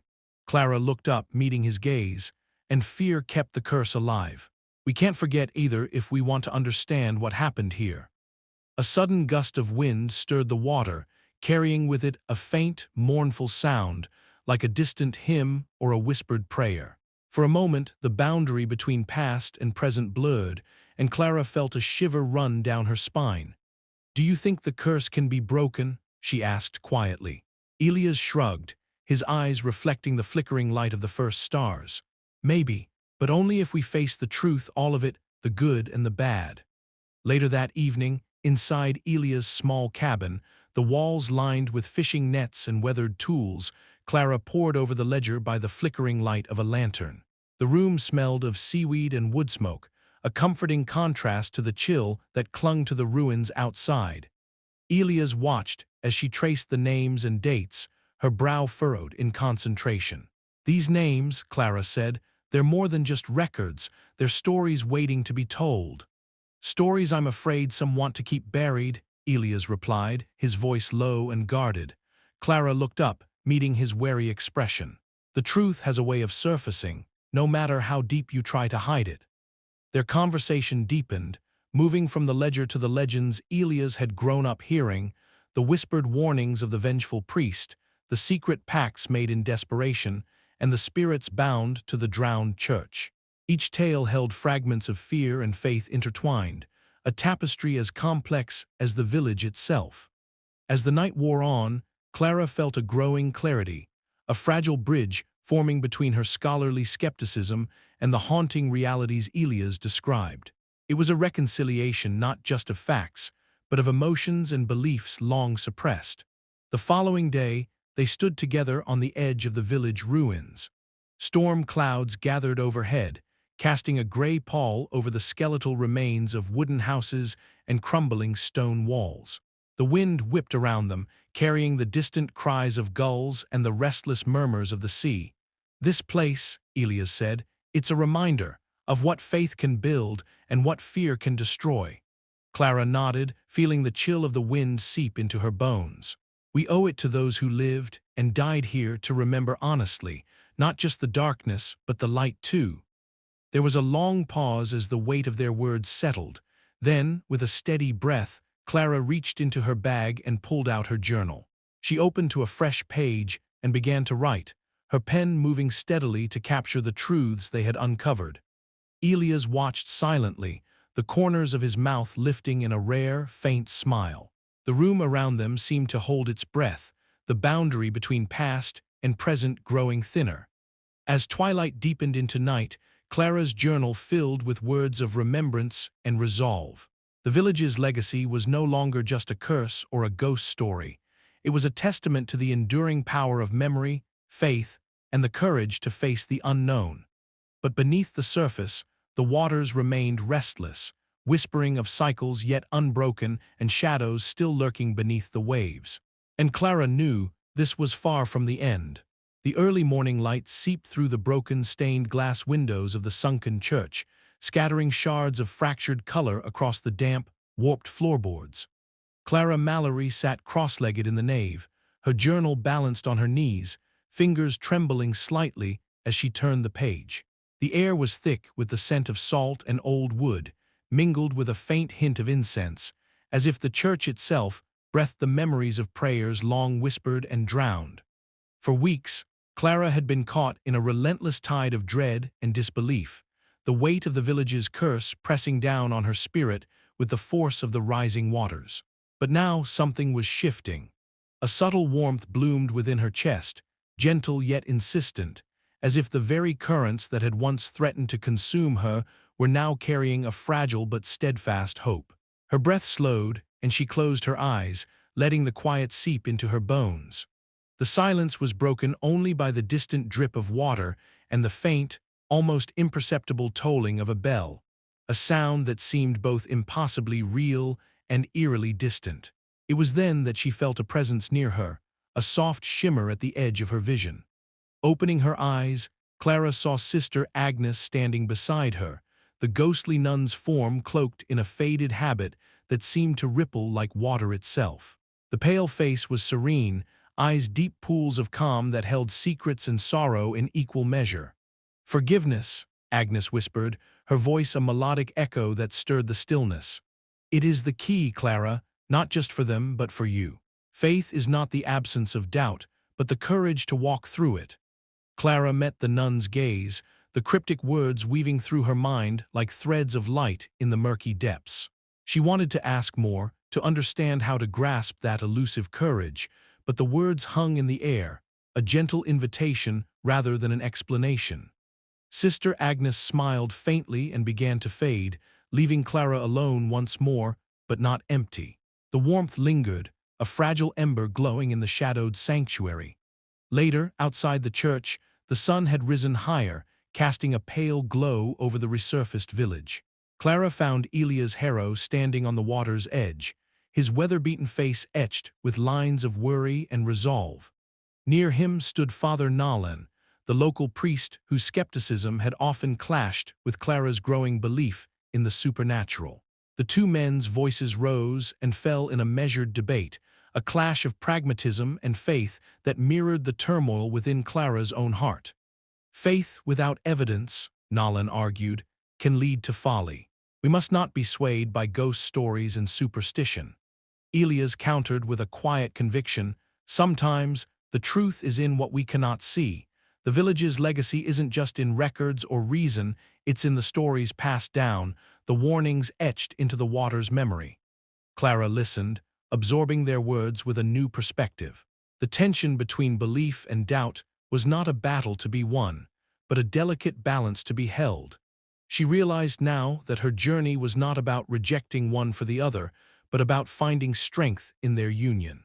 That evening, as twilight bled into night, Clara sat once again within the church's ruined sanctuary.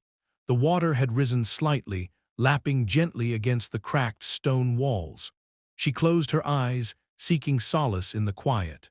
Suddenly a vision shimmered before her, the face of her late sister Tommy, radiant and serene, surrounded by a cascade of shimmering water and soft light. Tommy's smile was gentle, filled with unspoken forgiveness and peace. The vision lingered, a bittersweet balm to Clara's aching heart, before fading into the shadows.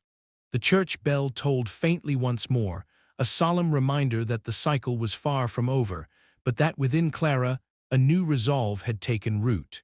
She would face the darkness with a heart tempered by both fear and hope, ready to kindle the fragile flame of faith that might yet break the relentless curse.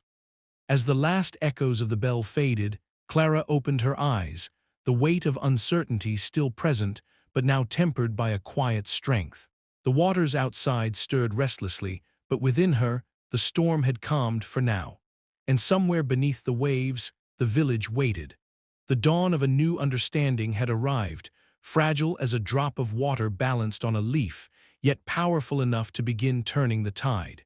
The wind whispered low through the skeletal remains of the sunken village as Clara Mallory stood at the jagged edge where water met earth. The sun had dipped just below the horizon, casting a bruised purple glow across the restless sea. The air was thick with salt and the wet musk of drowned wood, and every breath felt heavy, weighed down by unseen memories.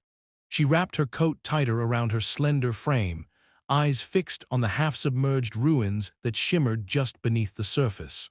Ripples danced like spectral fingers, disturbing the smooth glassiness of the water. It had been weeks since the village had fully re-emerged, and the initial rush of discovery had given way to something far colder, an icy whisper that the past was not done with this place. Clara's journal lay open on a nearby rock, pages fluttering in the evening breeze, each entry a testament to the horrors and hope she had faced. Yet now, those words felt insufficient against the creeping dread that settled in her bones. She heard footsteps crunching the gravel behind her, and Elia's hero emerged from the shadows, his weather-beaten face drawn tight with worry. He pushed his cap back, eyes scanning the darkening horizon. "Clara," he said, voice low and rough like the sea itself, "there's things happening, things I've never seen before." She turned to him, searching his rugged features for the gravity she already felt swelling within herself. "What kind of things?" Elias hesitated, then spoke with a grim certainty. "Ghost lights flicker beneath the waves at night, blue and green, like the will-o'-the-wisps from the old stories. And the wind carries voices, mournful and sharp, like a choir of the drowned calling out." Clara's heart tightened. The curse was restless, stirring once more beneath the surface. "Do you think it's beginning again?" He nodded slowly, eyes reflecting the starlight. "The cycle never truly ends. It waits, patient as the tide, until it's ready to pull us under again." The words sank deep, mingling with the salt air and the ache in Clara's chest.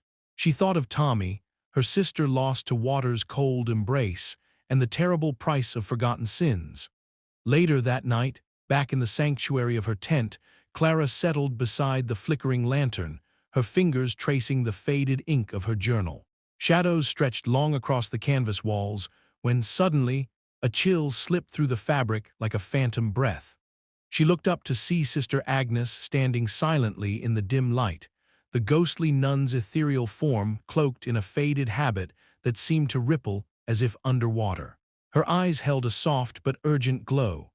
"Clara," the apparition whispered, voice like the rustle of dry leaves, "the sea remembers, and the sins beneath its depths are not buried but waiting.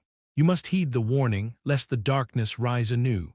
Clara swallowed hard, her resolve faltering beneath the weight of the message. "What must I do? How can I stop it?" Sister Agnes's gaze held a riddle, her lips parting to speak, but only silence followed. Then, as quietly as she had appeared, she faded into the shadows, leaving behind a haunting sense of urgency. Outside, a sudden gust stirred the tent, scattering pages like falling leaves. Clara scrambled to gather them, but as her hand brushed a loose sheet, the water beyond the tent briefly glowed, a soft, eerie blue, as if the ocean itself was sending a silent signal. Her breath caught. The curse's shadow still lingered, its reach long and unyielding. Clara knew that the battle was far from over. The warnings from the deep were clear. The cycle might pause, but it never truly broke. And she would need every ounce of courage, faith, and sacrifice to face the darkness when it returned. As dawn crept on the horizon, Clara stared once more at the water's restless surface, the chill of the night still clinging to her skin, and whispered a vow to the lost souls beneath. She would be ready, but even as hope flickered in her heart, the unseen currents whispered still, carrying the promise of storms yet to come. The sun had dipped below the horizon hours ago, and the village shoreline lay cloaked in the deepening shadows of twilight. Clara Mallory stood alone on the edge of the water, the chill evening breeze ruffling the hem of her worn jacket. The sky stretched out before her, a vast canvas of bruised purples and ashen grays, the last light of day fading into a muted promise of darkness. The water, usually restless and churning with the tides, lay unnervingly still, its surface smooth like glass except for faint ripples that seemed to move against the wind's direction. Clara's breath came out in quiet puffs, visible in the cooling air, as she watched those ripples with a sense of unease nestled deep beneath her calm exterior. For a long moment, she simply stood, arms wrapped tight around herself, listening to the soft lap of the waves on the shore and the distant cry of a solitary gull. The village, with its skeletal remains of houses, and the drowned church barely visible beneath the waterline, seemed suspended in a fragile truce between past and present. It was a momentary peace, a fragile pause that felt more like the quiet before a storm than a true calm. Turning away from the water, Clara made her way back to the small cabin Elia's harrow had lent her for the night. The interior was modest but welcoming. A fire smoldered low in the hearth, casting flickering shadows across the rough-hewn wooden walls. She sank into a creaky chair by the hearth and pulled her journal from her satchel. The worn leather cover was soft from use, the pages filled with her careful, looping script chronicling the day's discoveries and the ghostly encounters that had become her new reality. As the firelight danced across her face, Clara's expression was one of quiet contemplation. The weight of the past weeks pressed heavily on her, visions of her sister Tommy, the spectral warnings of Sister Agnes, the relentless menace of the vengeful priest. Yet beneath the sorrow and weariness, there was a thread of acceptance weaving through her thoughts. She understood now the cycle she was caught in, the curse's endless tide of suffering and loss. But she also felt a fragile hope, a promise that perhaps this time the darkness could be broken. A soft knock at the door interrupted her reverie. Rising, Clara opened it to find Elias standing in the doorway, the rugged lines of his face softened by the dim light. His weather-beaten coat was dusted with salt and sea spray, and his eyes held the cautious wisdom of a man who had lived with the village's secrets all his life. "Evening, Clara," Elias said, his voice low and steady. "Thought I'd find you here." She stepped aside to let him in, offering a faint smile. "I was just writing." He nodded, settling into the chair opposite her, the firelight casting warm hues over his sturdy frame. "These old stories," Elias began, "they're heavy with truth and pain, but they're not just warnings, they're lessons." Clara listened as he spoke of the village's history, the desperation that had led to the Dark Pact, and the cost borne by those trapped beneath the waves. Between them, the air was thick with the weight of memory and regret, but also with a shared determination to face what was coming. As night deepened outside, a sudden chill swept through the cabin, carrying with it a presence that made the hairs on Clara's arms stand on end. She glanced toward the window, where the glass shimmered softly. There, bathed in an ethereal glow, appeared the faint figure of Sister Agnes. Her form was translucent yet vivid, the faded habit she wore fluttering gently as if caught in a breeze that did not touch the earth. The ghostly nun's eyes met Clara's, conveying a silent message of both warning and hope. Then, as quietly as she had appeared, Sister Agnes faded into the darkness, leaving behind a lingering sense of unease. Clara closed the window, her heart pounding, but the look in her eyes was resolute. This quiet night, this calm before the storm, was but a moment in the relentless tide of fate. She would face whatever came next with the strength born of sorrow and the faint, flickering light of hope. Outside, the restless waters whispered secrets beneath the moonless sky, hinting that the final reckoning was drawing ever closer. The curse was not yet broken, and the shadows of the drowned village were stirring once more. Clara's journey was far from over. The air was thick with the briny scent of the sea as Clara Mallory stepped cautiously through the watery remains of the church. The once sacred sanctuary was now a cathedral of shadows and submerged echoes, where every surface shimmered with the ghostly interplay of light and water.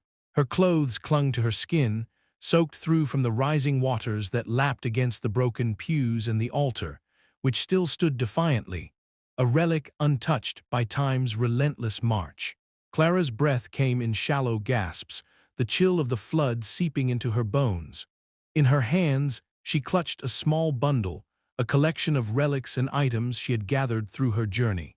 A faded prayer book, a silver cross tarnished but still radiant, and a locket containing a picture of her sister Tommy. All these were woven tightly into a cloth embroidered with symbols of faith and protection. The vengeful priest's specter hovered near the altar, his pale, waterlogged form flickering like a candle in a draught.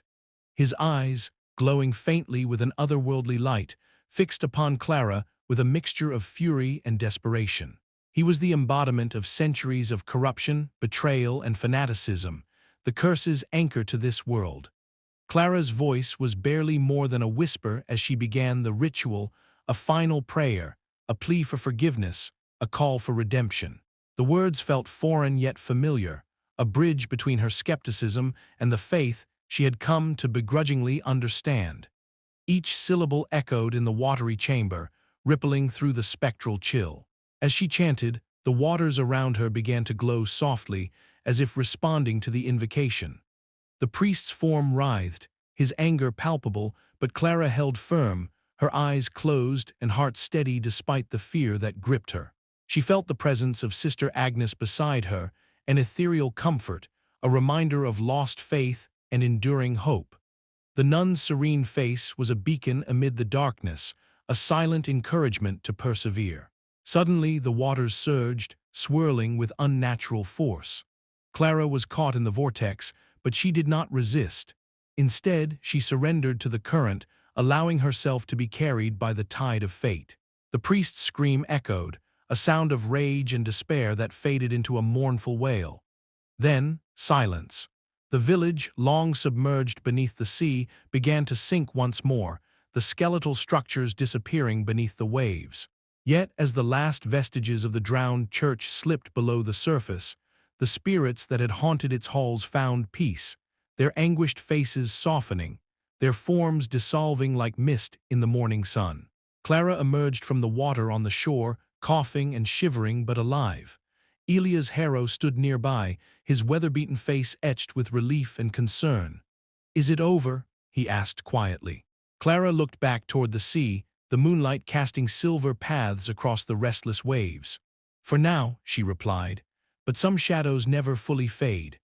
As the night deepened, the curse's lingering presence whispered beneath the waves, a promise of return, a warning that the cycle of faith, fear, and water's relentless grip was far from broken. Clara's sacrifice had bought peace, but the ocean held its secrets close, and the drowned church's story was not yet finished.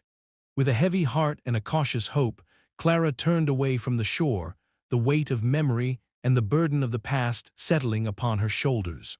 The tides would rise again, and when they did, she would be ready. But tonight, beneath the waves, the village was silent once more.